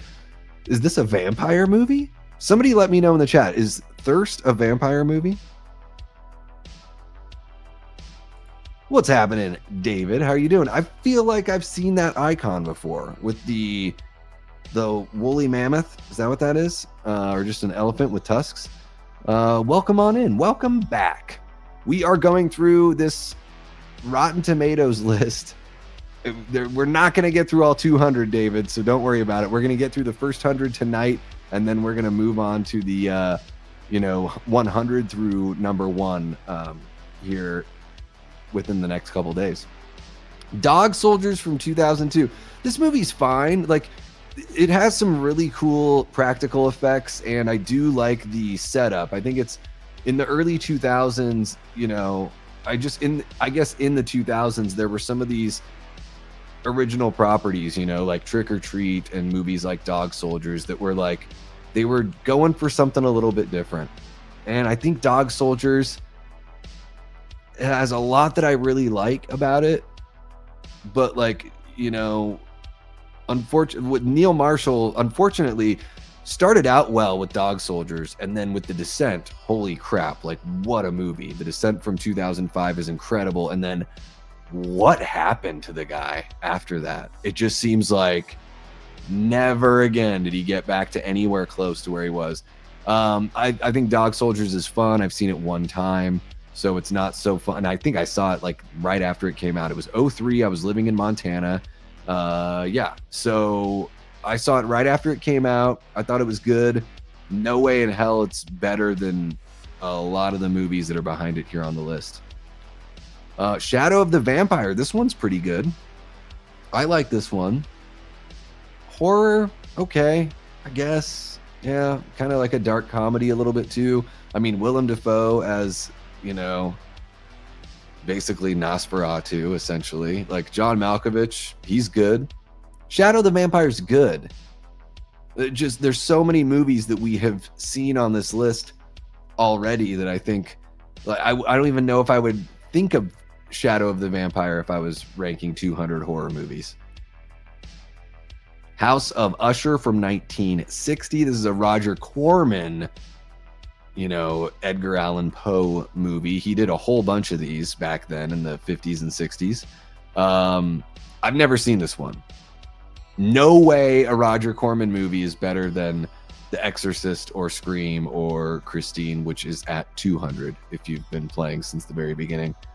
Videodrome from 1983. This is a David Cronenberg movie that I have not yet seen. I'm curious to know if my favorite David Cronenberg movie is going to be on this list. I would imagine my favorite will. What about my second favorite? We'll see. Elephant with Tusks. Okay. Normally very expensive elephant with tusks. Yes, I would imagine. Yeah. Okay, let's see here. Still haven't seen The Platform. Yeah, it seems like a movie I need to watch whenever it keeps on popping up on these lists, Let's see here. Oh, we got Jay Beach being a gentleman. I was just making sure because I was like, is Trashbox giving sass? No, it doesn't look like she is. Looks like she's being good. Okay, so Videodrome there at 156. Let's go ahead and keep on climbing. Here it is. Fright Night from 1985, officially, according to this list, better than The Lost Boys. So there you go, Lost Boys fans. That's it. You cannot argue it anymore because Rotten Tomatoes has clearly spoken. And Fright Night at 155, better than The Lost Boys, apparently. Pontypool, this is another movie I've not seen. I'm going to say that a lot here. I feel like I've heard of this movie for quite a long time, though. When disc jockey Grant Mazzy reports to his basement's radio station, the Canadian town of Pontypool, he something. I don't know. Guess I need to check out Pontypool. Ouija, Origin of Evil by Mike Flanagan. This movie rocks. Yeah, this movie's really good. I think this is a PG-13 one, too. One of the only Mike Flanagan movies I've seen. I think it's just this one and Hush might be the only movies of his I've seen. And I like both of them quite a bit. Ouija Origin of Evil, while it is very good, I don't think putting it ahead of, again, The Exorcist. Other movies on this list. What? No. What? So I'm not mad that Scream 2 is on this list. Can we like switch the two at least? Scream 2 is like this higher ranked than the original Scream? I don't know, guys. I had that thought, like maybe when the movies first came out, when it was only the first two Screams, it was a lot easier to have that like, oh, is the sequel better than the original? But now like you look back and I'm like, man, the first Scream is like, it just really is top of the heap. You know, they never quite reach that. Although I do think Scream 2 is a hell of a lot of fun. I don't have many issues with Scream 2. I think for a little bit, Sydney is just sort of like absent. But once she gets back into the swing of things, and we love and know the other characters like almost just as much. So in a direct sequel, like you get some really good Dewey and Gale time, and it is very important to the story. So I don't like, even though Sydney kind of leaves the movie for a little bit, like I think it's okay. I didn't really like miss her necessarily. And I love the final act of the movie, starting from the police transport to the very end. I think is just fantastic. But Scream 2 ahead of the original Scream, I think that is interesting there. I don't know. Yeah. Flabbergasted, to be honest. Ouija better than The Lost Boys, Exorcist, Christine, Scream, Nightmare on Elm Street. Get the fuck out.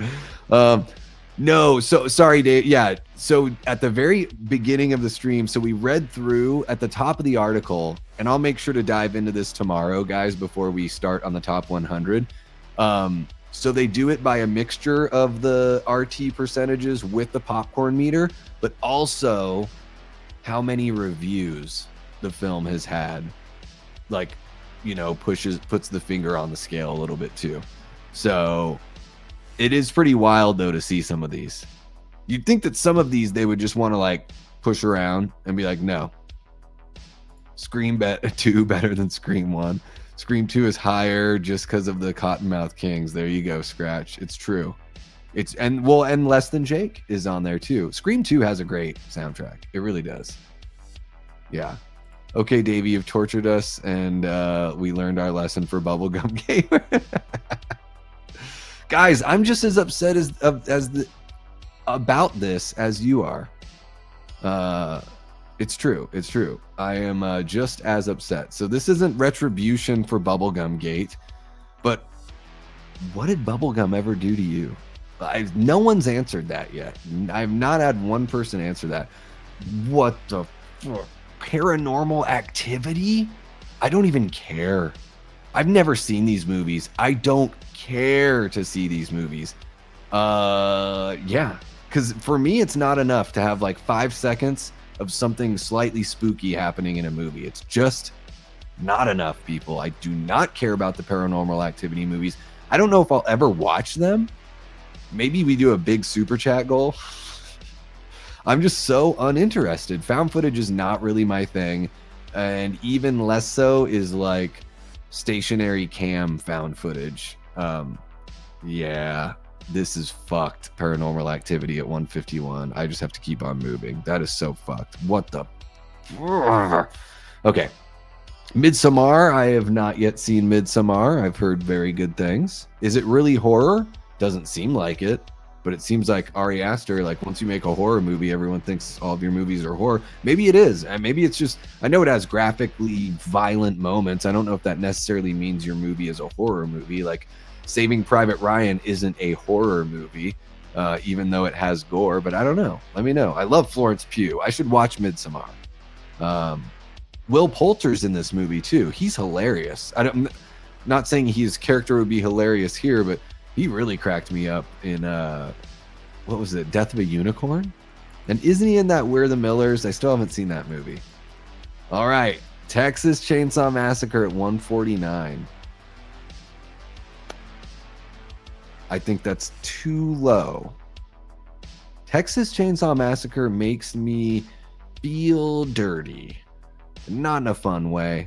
It makes me feel like I have to shower, makes me feel sweaty and grimy and gross and just uncomfortable, but the kind of uncomfortable where I'm like, I know this is what they want and they're getting it. And I have to applaud Toby Hooper, the cast and the crew, everyone involved, because in this franchise, they have not been able to get back to the unsettling nature of the first film. The remake in 2003 does a good job for being a remake. I still don't think it's as good as this one. And a lot of the sequels are really bad, or just sort of like they don't justify their own existence. But the Texas Chainsaw Massacre at 149. See, this one and the Exorcist being so low, TCM is probably going to be a top 25 for me if I did a top 100. Probably, and again, maybe not a movie I reach to like watch. Like, I'm not like craving the watch all the time. But when you're talking about movies that are like best horror, this movie makes me feel something all over. Like, so I just got to give it to it for doing, I think, a piece of art that can give the audience a physical reaction, which this movie does for me. I can't speak for you guys out there, but I think that it's fair to say that the original TCM does make people feel something, something gross and uncomfortable. And then, oh, there we go, The Shining. So TCM and The Shining, again, I'm not going to rip on The Shining. I think it's a very, very well-made movie, very creepy, all that kind of stuff. I dig the creepy vibes and everything. I just, as far as horror goes, I just don't know that it really scares me so much anymore. Although it's got some really good moments. Yeah, Kubrick's just a very interesting filmmaker to pay attention to the details with. So I find The Shining is very fascinating. And even the making of The Shining, that Room 237 documentary, is like maybe even more interesting to me than the actual movie is. I've watched that documentary a couple times, so, you know, I don't know. But God, I don't know, guys. What do you think? TCM at 149, The Shining at 148. I feel like a lot of horror movie fans would have both of these movies in their top 50. Even hot take folks would probably have both of these movies in their top 100. I don't know. Wow, I don't know. I'm curious to know what you guys think. So we are getting close here, or we're about halfway there to. We'll get cruising along. Let's see what we got. Midsommar, so weird. Okay. There's an orgy scene though. All right, so we get some bobs. I like it. Love The Shining. Wait, my shit's behind again. Hold on. Oh, gotcha. You can swear in the chat. It's okay. I won't get mad at you. Throw this list into a tier maker and let us re-rank this bitch. Oh my God. Re-ranking the 200 movies. That would be hilarious. We could do something like that. The bobs aren't worth it. So Midsommar is not good, Erica? Okay. I mean, even if I really love Florence Pugh, am I going to hate it? Am I going to hate the experience? The Others from 2001. Now, this is a movie I've only seen a couple times. I did see this one in the theater. The ending is great. I mean, there's such a, you know, the twist is really well done. It's something you don't see coming.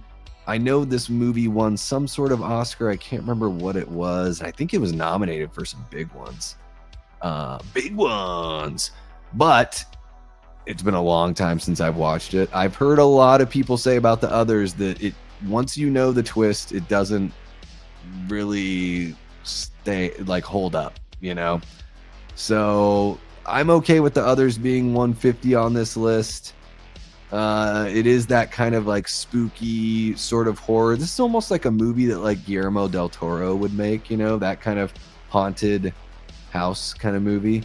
Crawl from 2019, Alexandra Aha's Crawl. Now, I've not seen this movie. I know what it is, which is why you can see the surprised look on my face, because it's kind of like crocodile in is it a crocodile or an alligator? Crocodile during a hurricane kind of thing. Wow, this movie must be really good if it's sitting at 146, better than The Shining and Texas Chainsaw and The Exorcist and The Lost Boys. It's better than Land of the Dead. I don't know. I really love Land of the Dead. Candyman from 2021 is ranked higher than the original Candyman. I'm about to lose my shit. I have not seen Nia DaCosta's remake. It didn't look very compelling to me, if I'm being honest. I hope that Nia DaCosta has a better go at 28 years later than Danny Boyle just had, because I really did not like 28 years later. I have a very difficult time believing that Candyman 2021 is better than the original. Yeah, I have a difficult time believing that. I don't know. Am I way off on that, guys? Gross. The new Candyman was shit. Oh my God, no fucking way. They did a funny. I did another funny.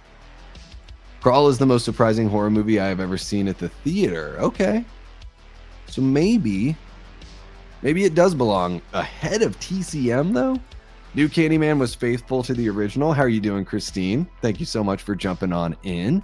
You are kicking it with the Death Squad. We're going to cover the 200 to 100 on this list today, and then we're going to cover the other half of the list here later on this week. So thank you so much for joining us.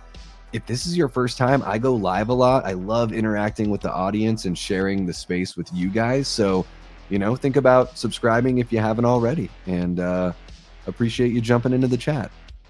Yeah. So, and maybe it is faithful. Is it better? Is it like that many spots better? Is it better than Scream? I mean, it's pretty wild. Yeah. This list was made. Yeah. Yep.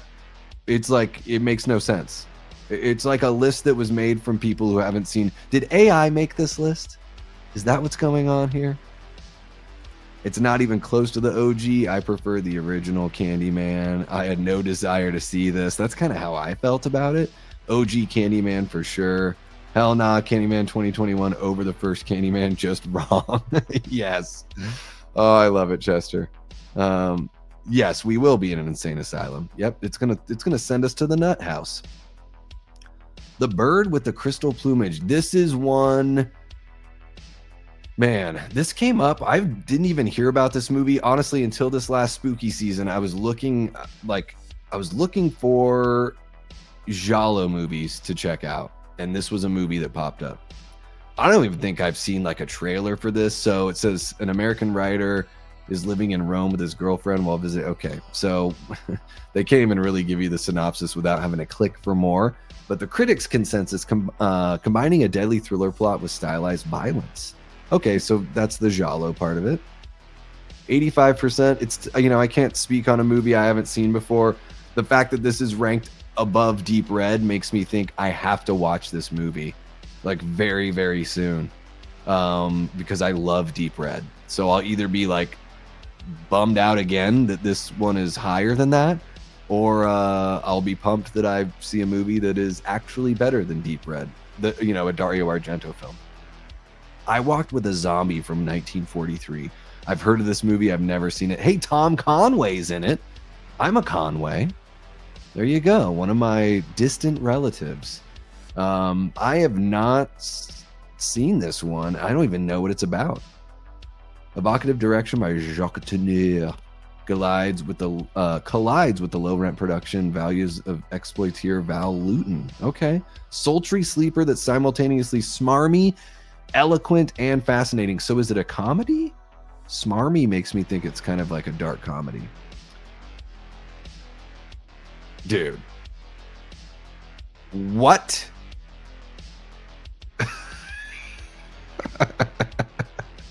I am gonna go crazy. This is the dude,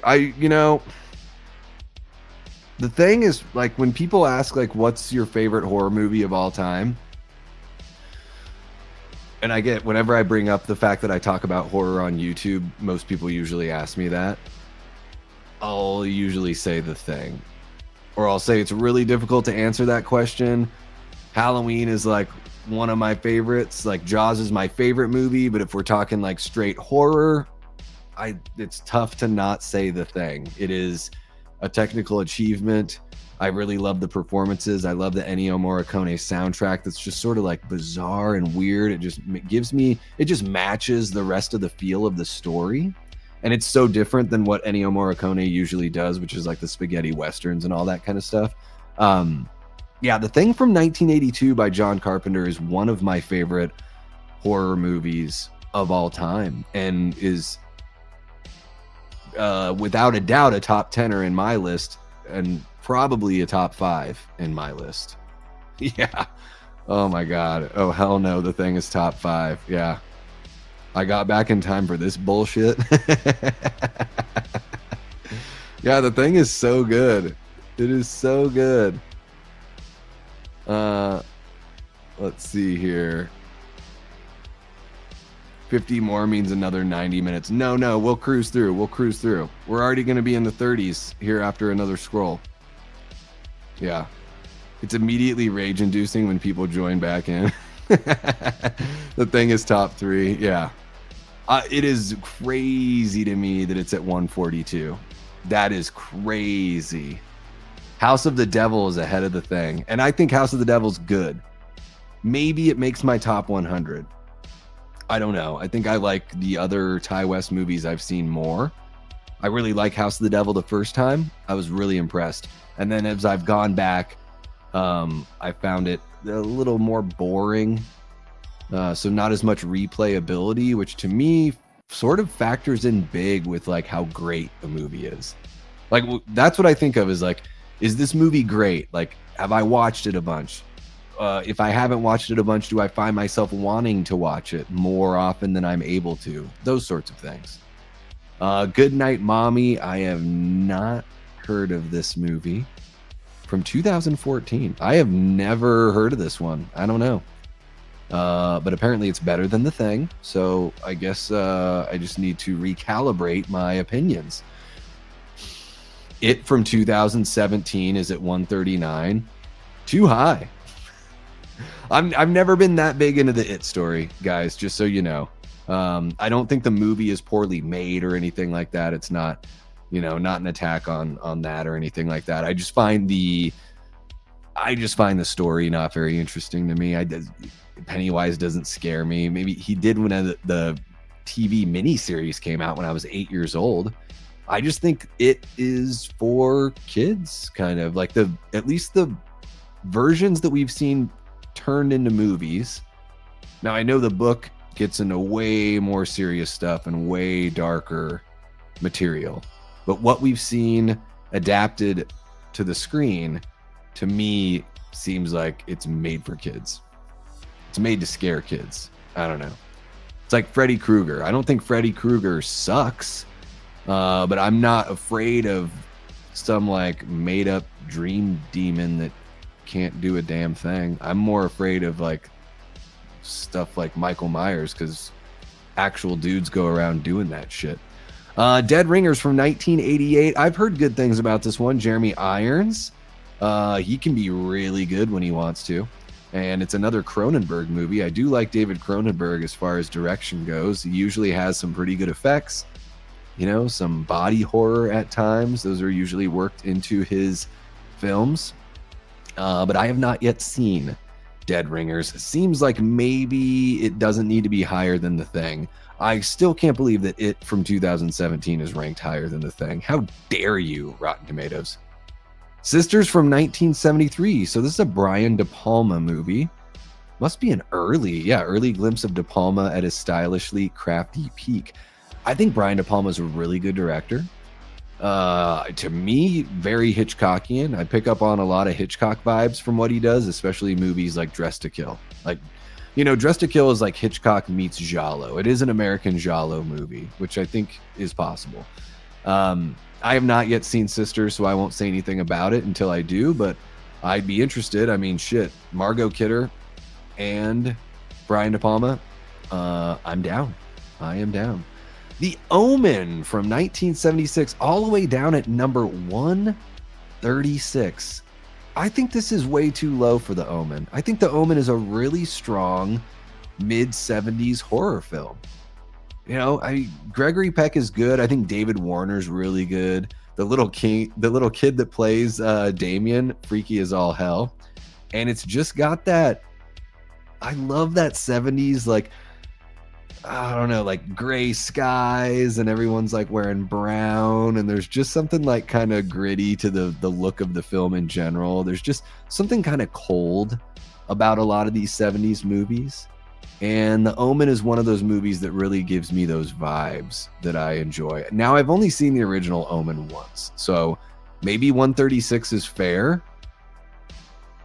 I think I'd probably put it in my top 100. I don't know. Are we freaking out over here about The Omen? Have a great night, Erica. We will start earlier next time. And yes, we will start earlier next time. Sisters is quite good. I'd put it in my top 100. Okay, Todd. Todd, I'm so sorry. I think I clicked on one of your chats earlier. I didn't even say hi.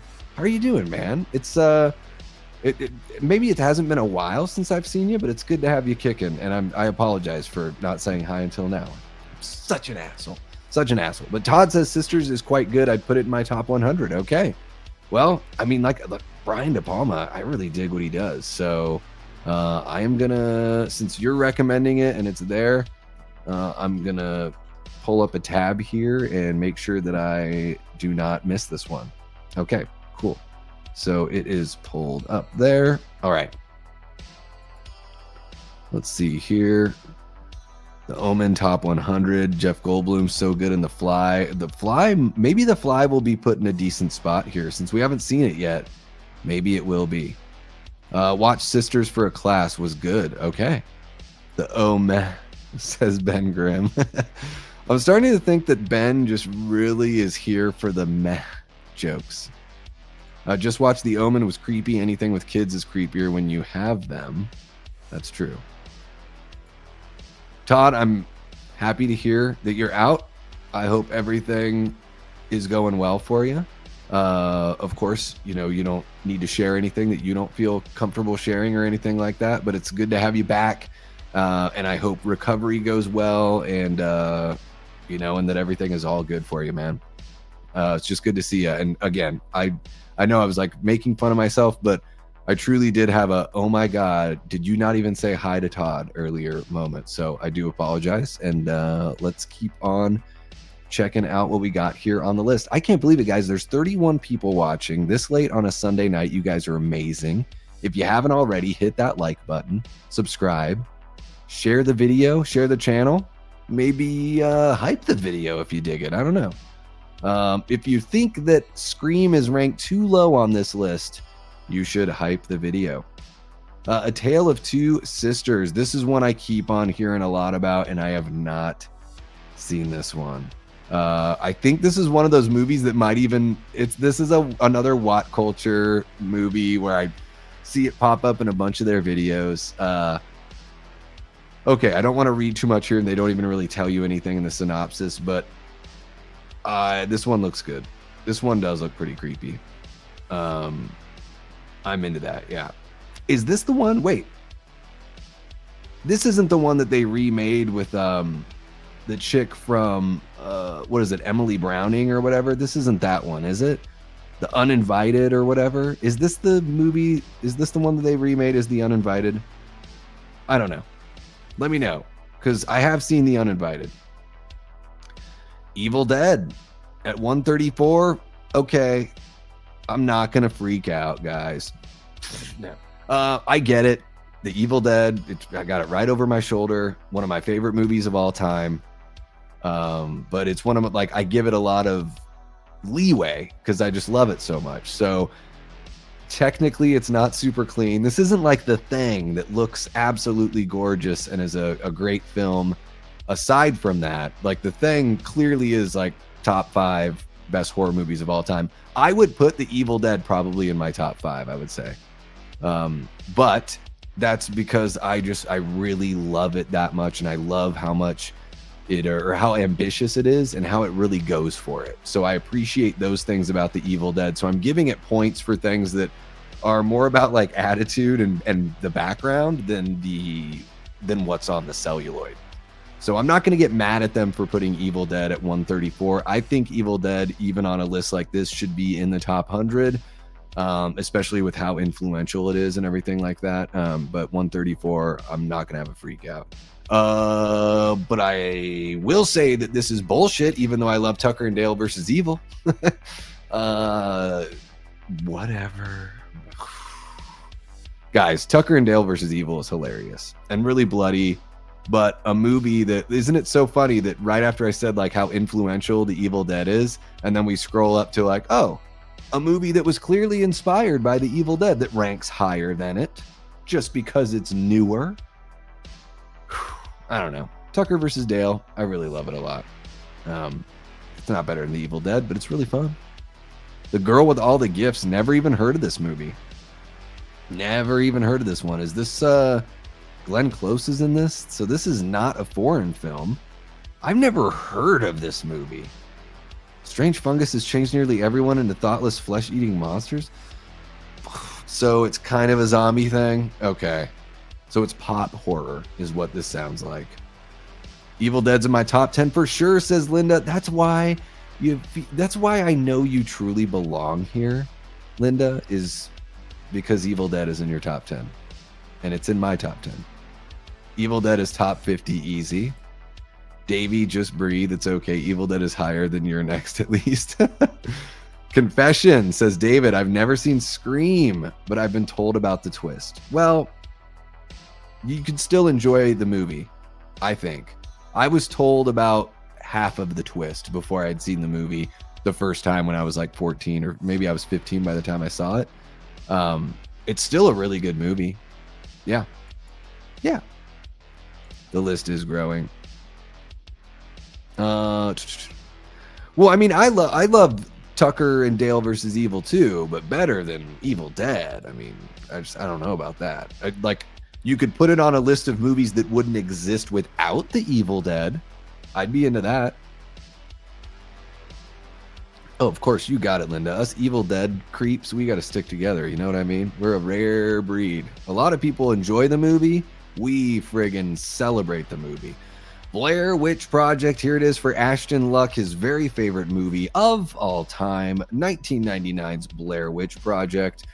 131. I'm okay with this ranking. If I were to do a ranking of 200 horror movies, I would be okay with the 131 spot. I am not okay with it being ahead of the Thing. That one is going to like fuck up the rest of the list for me as we go through. But the Blair Witch Project, for what it was at the time, it was new and inventive and different. I don't think it's has stood the test of time for me, but it's been a while since I've seen it as well. And I've never really been a found footage guy. Even in the early days, it wasn't something that really grabbed me too much. Although I did really enjoy seeing this in the movie, or in the movie theater, even though at the time I did know that, it wasn't real or anything. Color Out of Space. This is one of these trippy ass Nicolas Cage movies that I have not yet seen. He's done a handful of these. He did the Willy's Wonderland or whatever. The Color Out of Space. What's the Mandy? He's done a whole slew of like kind of trippy, bloody, wild movies, and I have not seen any of them. So I need to see all of them. I should check this one out. Ooh, Tommy Chong is in it. Perfect. No way it's better than The Thing. I know that. The Conjuring. So I thought for some reason with The Conjuring 2 being where it was that maybe the first one wouldn't even be on the list, but here we are. The very first Conjuring at 129, way better than The Exorcist according to the criteria that Rotten Tomatoes has used here. Way to go, guys. Way to go. Yeah, I don't know. That much better than The Thing, huh? Carnival of Souls. Okay, I really love this movie. Yeah, it's old. Yeah, you could tell it's old. Ben Grimm's gonna probably jump in here and be like Carna-meh of Souls or something like that. I don't know what it is, guys. I do love a spooky ghost story. And if memory serves, Carnival of Souls is a movie that's like well under an hour and a half. So it's like pretty quick in and out. feels like a really long Twilight Zone episode, and I love the Twilight Zone. So I really dig stuff like this, like Carnival of Souls. I would like to see Carnival of Souls kind of like modernized. Could be effective. However, you know, since Carnival of Souls, and you know, speaking of Twilight Zone, there are episodes of Twilight Zone that have very similar themes here. I'm not going to spoil anything, but yeah, I mean, once you get to the end of the movie and you realize what's really been going on, it's the kind of movie where you're like, oh shit, like you want to watch it again. It's that kind of spooky story. So I like that. I like that about Carnival of Souls. I would put it higher. Carnival of Souls would be in my top 100, as would Poltergeist, another 1982 classic horror film. I love this movie. It's maybe a little bit long sometimes, but this is a movie, and when I say sometimes, I just mean depending on what kind of mood I'm in, sometimes it feels a little too long. This is one that I saw as a very young kid. I mean, I was born in 82, so I probably saw this, you know, I was probably 5 or 6 when I saw this for the very first time. Just freaked me out, man. And the effects are so great. It's got that Amblin look, you know. Spielberg produced it and was working very closely with Tobe Hooper on this one. To me, Poltergeist is probably a top 20, top 25 of all time at least. So I think this is pretty wild that it's at 127. Again, it's all relative. I'm happy that it's not way back on the list like some of these movies, but man, it still seems pretty, like it's ranked pretty low here. Yeah. Carnival of Souls has incredible atmosphere and is beautiful for a black and white movie. Holy cow. Well, I'm glad we found something you love, Ben. No, I love Carnival of Souls. Yes. Carnival of Souls is creepy good. Yeah. That's what she said. What, with The Conjuring? With what Brett said about The Conjuring? I don't know. Let's see here. I've done Evil Dead the musical multiple times. I did that once in Vegas. It was a lot of fun. They dumped the bucket of blood on me at the intermission. It was great. I had a fun time with that one. Very fun time. Color Out of Space is pretty great. All right. I will have to check that one out. Okay, let's see what we got. Poltergeist is PG-13. So good, though. So good. Okay. Here we go. Eraserhead from 1977, directed by David Lynch. I have not seen Eraserhead. Can you believe it? Is this a horror movie? I never knew that it was. I mean, I guess like Lynch sort of, all of his stuff is kind of weird. Yeah, surreal. That's what they're saying here with the consensus. Bizarre and disturbing look into a man's fear of parenthood. Okay, so a different kind of a psychological thing, a little bit of horror. I didn't know that it was considered horror, but I have not seen Eraserhead. There's a lot I haven't seen, guys. Come to Daddy. A movie I've never heard of with Elijah Wood sporting molestache, as we call them. Yeah, I don't know. I don't know what to think about this. This looks like the cover art there that they've got on the screen looks like a direct to DVD movie that probably cost $500,000 to make. But here it is. And maybe it's great. Maybe Come to Daddy's great, starring Elijah Wood from 2019. And I guess apparently it's better than The Thing and Texas Chainsaw Massacre and The Evil Dead. Slither from 2006, the very first James Gunn directed movie, I believe. The very first one that he directed. This is a really fun, dark comedy. I think Slither is a heck of a good time. I haven't seen it in a while, but I did enjoy it quite a bit. I mean, I love this list of actors. Great. I mean, Nathan Fillion's awesome. Elizabeth Banks is fun. Michael Rooker is just a total blast.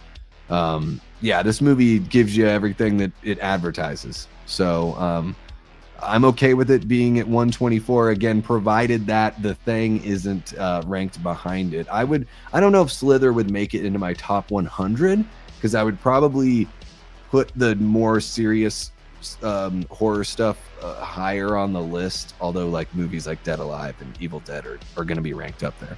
But yeah, Slither is fun. I like that movie. The Orphanage, this one is I probably, if this is on my list, it's way back. It's fine. It's just like, I don't know, another movie that's all over the what culture lists. But here it is at spot number 1, 2, 3, and maybe this would make my top 200. The Orphanage. This is far too low for The Descent from 2005. We talked about it briefly. You know, Neil Marshall, I believe, his second picture that he made, celebrating 20 years this year, and I love this movie. This movie is going to be in my top 50 at least. Yeah, top 50. Yeah, I think that sounds fair. But I do love it. I think it's so good. And this is the kind of movie that every time I watch it, I catch something in the background. I catch one of the creatures or something in the background that I had never seen before. So this movie, it's nice to go back into this one and see what maybe you missed previously. 28 Days Later from 2002. No. Nope. No. This movie was like good the first time I saw it in the theater, and probably had the most diminishing returns of any zombie movie I've ever seen in my life. I didn't care. Like the second time I watched it, second or third time, I'm like, God, I already like don't care about these characters, and it just seems to, I don't know. It seems derivative of Romero in certain ways, but in a ways that don't feel like homage. 28 Days Later at 121 on this list, ahead of The Thing and The Evil Dead, and God, I guess maybe there's not many other zombie movies that are behind it here, but this is wild to me that it's this far ahead of some bona fide classics. I don't know if 28 Days Later would be in my top 200. I don't know. Like, I could think of a bunch of slasher sequels I would rank ahead of 28 Days Later. Let me jump back on over and see what you guys are saying. And look, Amanda, we are getting there. We'll probably be going for another 15 minutes. Descent should be top 50. There you go. There you go. Let's see here. Eraser Med. Oh, Ben. Oh, little Benny Ben. Okay, let's keep on going. Theater of Blood from 1973 with Vincent Price. I have not seen this one. Deliciously campy and wonderfully funny. Theater of Blood features Vincent Price at his melodramatic best. So, is it a comedy? Maybe it is. I don't know. I love the cover, though. The guy, like, tacked into the skull there. It's interesting. Yeah, never seen this one. Maybe it's good. Maybe it's better than The Thing. I don't know. The Abominable Dr. Phibes, another Vincent Price vehicle here. I've not seen this one either. Love means never having to say you're ugly. That's a great tagline there. Ooh, Joseph Cotton is in this movie. I really enjoy him. He's in Citizen Kane and Rock Socks in that one. Abominable Dr. Phibes, 119. I just don't know. The Island of Lost Souls. Here's another one that I have not seen. This is 3 in a row. Adaptation of H.G. Wells' novel, The Island of Dr. Moreau. Okay, so this is like the very first version or storytelling of Dr. Moreau. And we got Bela Lugosi in here. Charles Laughton is in here as well. Okay. I don't know. These movies, like 1933, okay, maybe it's a classic. I have not heard many people talk about Island of Lost Souls. I still can't stop thinking about The Thing being on the list already. Dracula, Pages from a Virgin's Diary from 2002. This is a interesting. So in this ballet version of Bram Stoker, okay, I'm not like ripping on ballet or anything, but this ballet version of Bram Stoker's Dracula is at 117, ahead of some fucking classic movies. Better than The Exorcist, guys. Cargo from 2017. I remember this one coming out. Martin Freeman. So there's like, yeah, they say violent pandemic, but it sounds like from everything I've heard, this is like a zombie outbreak, and he's trying to, Precious Cargo, like baby basically rescuing a baby.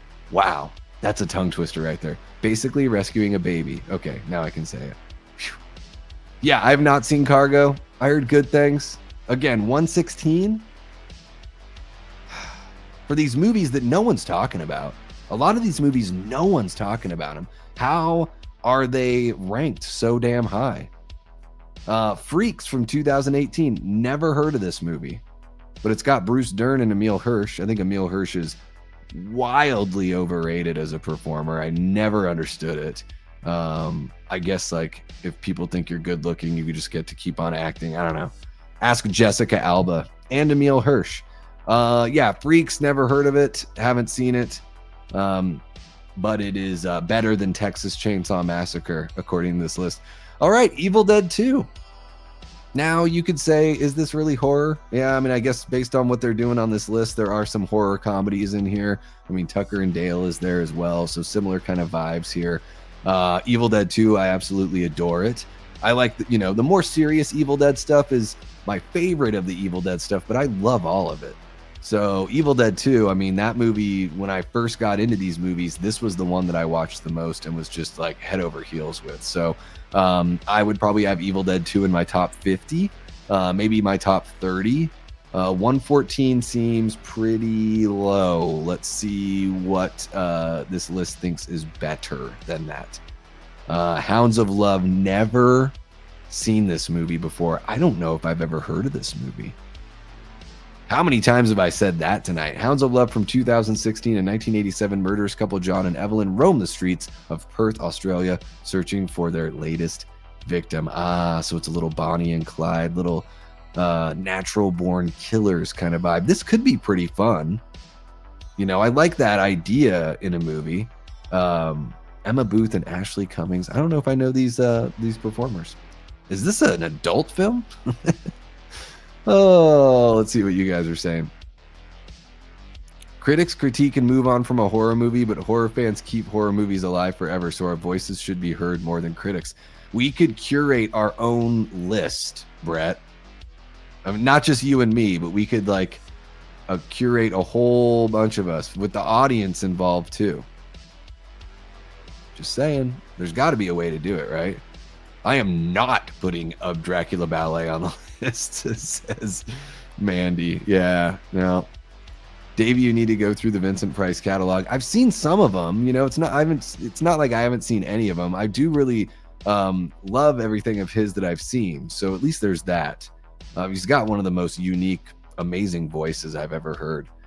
Don't Breathe from 2016. I love this movie. I think Fede Alvarez, he showed in 2013's Evil Dead that he could take somebody else's property and turn it into something like, make it feel totally fresh and new all over again. And then in Don't Breathe, he's like, well, here's a totally new idea, something that's not been done before, and a different kind of horror and tension in Don't Breathe. I really like Don't Breathe. It would be in my top 100. I think it would be in my top 100. Maybe it's fine at 112, but it's not fine on 112 with all those other great ones behind it. It Comes at Night. I have not seen this one, and I have not heard very good things about this. This is the movie that I've heard when people want to say something bad about A24, they bring up It Comes at Night. Because they're like, oh, those A24 movies that don't show you anything and leave you confused. And I've heard that this is like the poster child. It Comes at Night here, ranked at number 111. Above so many classics, including House on Haunted Hill from 1959. Yeah, It Comes at Night. I don't know. I don't know if I'll ever watch this one unless one of you guys in the chat is very convincing about it. The Horror of Dracula with Peter Cushing and Christopher Lee. This one is... an absolute classic here. This is I believe this is the first Hammer Dracula film. Terrence Fisher directed a whole bunch of those movies. The Hammer films are really great. I'm sure I don't have to tell you guys that, but if for whatever reason you haven't seen them or haven't seen very many of them, they're all really fun. Even like the bad ones are still like a good time, and really busty, beautiful women. Very like pulpy and comic booky with like the coloring and like the blood and everything. Just really, I don't know. It's like they are perfect remakes for coming out when they did. And I think really, because I'm trying, the reason why I'm like struggling to speak here is I'm like, is there a lot of nudity in these movies? I don't think there is. I just think there's a lot of cleavage. Because what I want to say is, I think the Hammer movies are like a good way to introduce, kids to these classic characters, because they're just a little more exciting, I would say. But Horror of Dracula, maybe that would make my top 100, maybe. Dead Alive from 1992, guys, this is another movie where I could freak out about it. This movie would be in my top 20, easy. Maybe my top 15 horror movies of all time. I adore Dead Alive. It is a fucking party, this movie. It is an absolute party. It is, I think, Peter Jackson's greatest filmmaking achievement, because it shows his ambition and his ingenuity and what he could do with not very much. When I look at a movie like Dead Alive, yes, he did Heavenly Creatures and he did The Frighteners before taking on Lord of the Rings and all that stuff. And I think, those movies were more like, especially with Heavenly Creatures, it's like just to be able to show you can just do a regular movie, that it isn't just about the being like the next Sam Raimi. It isn't just about the style and the flair of like the gore and all that. But I think what Peter Jackson does in Dead Alive to me is he squeezes the most juice out of the fruit that he had, and it is some bloody, juicy fruit, because Dead Alive is just, I don't even know, the bloodiest movie of all time until Evil Dead 2013. I will say that, and really fun and hilarious. It's everything I want from a horror comedy. It is. And you know what? I will say this, relative to its spot ranked against Evil Dead 2, I would say at least that's appropriate. I do think Dead Alive is better than Evil Dead 2, or at least I enjoy it more than Evil Dead 2. Duel from 1971, directed by Steven Spielberg. This is one I've never seen. I should watch this one. I think it's free on YouTube, or I think it's out there on streaming. And I believe it was technically a TV film. But I've heard really great things about Duel, and I need to check it out sometime soon. But I'll say it again: better than Texas Chainsaw Massacre, better than The Thing. And then we got The Mummy from 1932 with Boris Karloff. I wanted to put his first name and his last name together. Boris Karloff. The Mummy from 1932. Okay. Are these movies? Is this one this good? I don't know. Is The Mummy this much better than The Creature from the Black Lagoon? Maybe it is. Maybe it is. I don't know if it's better than, I mean, I don't like it better than Dead Alive, but I'm like, even is it better than there was one, Horror of Dracula? I don't know. Let me know what you guys think. I'm going to get to the last 5 and then we'll chit chat. Now this is criminal. Tremors is 106. Tremors is probably a top 30 for me, maybe top 25. This movie is so easy to watch. It's so much fun. Yes, it's like Jaws in the desert. Sure. But Kevin Bacon and Fred Ward are so charming, and I don't know, like you feel like you really know these characters. You feel like you're dropped into the middle of a situation, but the way they behave towards one another and the little interactions you have, you really feel like you are in the movie with them. You're the unnamed character experiencing the movie, and Tremors is just, it is a perfect movie. That doesn't mean that it's better than, other movies that I might call perfect, but there's nothing wrong with Tremors. It is, I have zero complaints, and it is, I would say top 30 horror movie for me, maybe top 25, probably top 30. Very low ranking here. And then Stephen King's The Dead Zone. I think I saw some of this on television when I was a kid. I know like the basic idea, and I know they remade it as a TV show. you know, with Anthony Michael Hall. But this is one of those, you know, kind of, doesn't it sort of turn into like a political thriller at some point too? The Dead Zone, because doesn't he use his power to like prevent an evil person from taking office or something like that? I'm foggy on it because I just saw little bits of it when I was a kid. So it's basically like I haven't watched it. But here it is, The Dead Zone at number 105, above a whole bunch of classics. And before we get to our last 5 here, I'm going to check in with you guys. Evil Dead 2 over the first Evil Dead. Yeah, not on my list personally, but I think a lot of people, Chester, I think a lot of people would say that Evil Dead 2 is better, you know, because it looks better and it's, you know, I think a lot easier for most people to watch. It does take a very specific kind of grimy horror fan, such as myself, and I would imagine you as well, to enjoy the first movie over the second one. Let's see what we got here. Tremors taught me how to find the ass end. Yeah. It doesn't matter how many times you watch Tremors, it's still so good and enjoyable. Yeah. Tremors is great. Tremors is way too low. I don't know who is more traumatized by this list, us or Davey. Well, I'm trying to just keep it together and play host. So, yeah, I don't know. And maybe you guys are more traumatized because you're having to put up with me, which is, you know, a whole different level of trauma. Paul Pietrzak says, Hounds of Love based on a true story of a couple who would abduct and teenage girls. The story is about the survivor and how she got away. Okay. I was curious if that was based on a true story. Wow, that's pretty wild. I'm guessing you've seen the movie, Paul. Like, what do you think as far as its ranking goes? And do you recommend that a horror fan, or, you know, that us horror fans check it out? Those of us who haven't seen it already. Let's see what we got here. I say crazy things when I'm tired. Well, we appreciate you kicking it with us, bud. Lots of caffeine for tomorrow is going to be needed for you. Yeah. Are you a big caffeine drinker? Brett, do you drink coffee? Guy, you know, I drink coffee. Usually that's what I drink. I've had energy drinks. I dabble. But I know some people that are like their tea, or they do like Cecil. He doesn't drink coffee. I guess he doesn't like it. He does 5-hour energies. So we all have our different things. I'm just curious to know. It has nothing to do with anything else that we're talking about here today. Dead Zone is great. Watch the SNL skit on Dead Zone.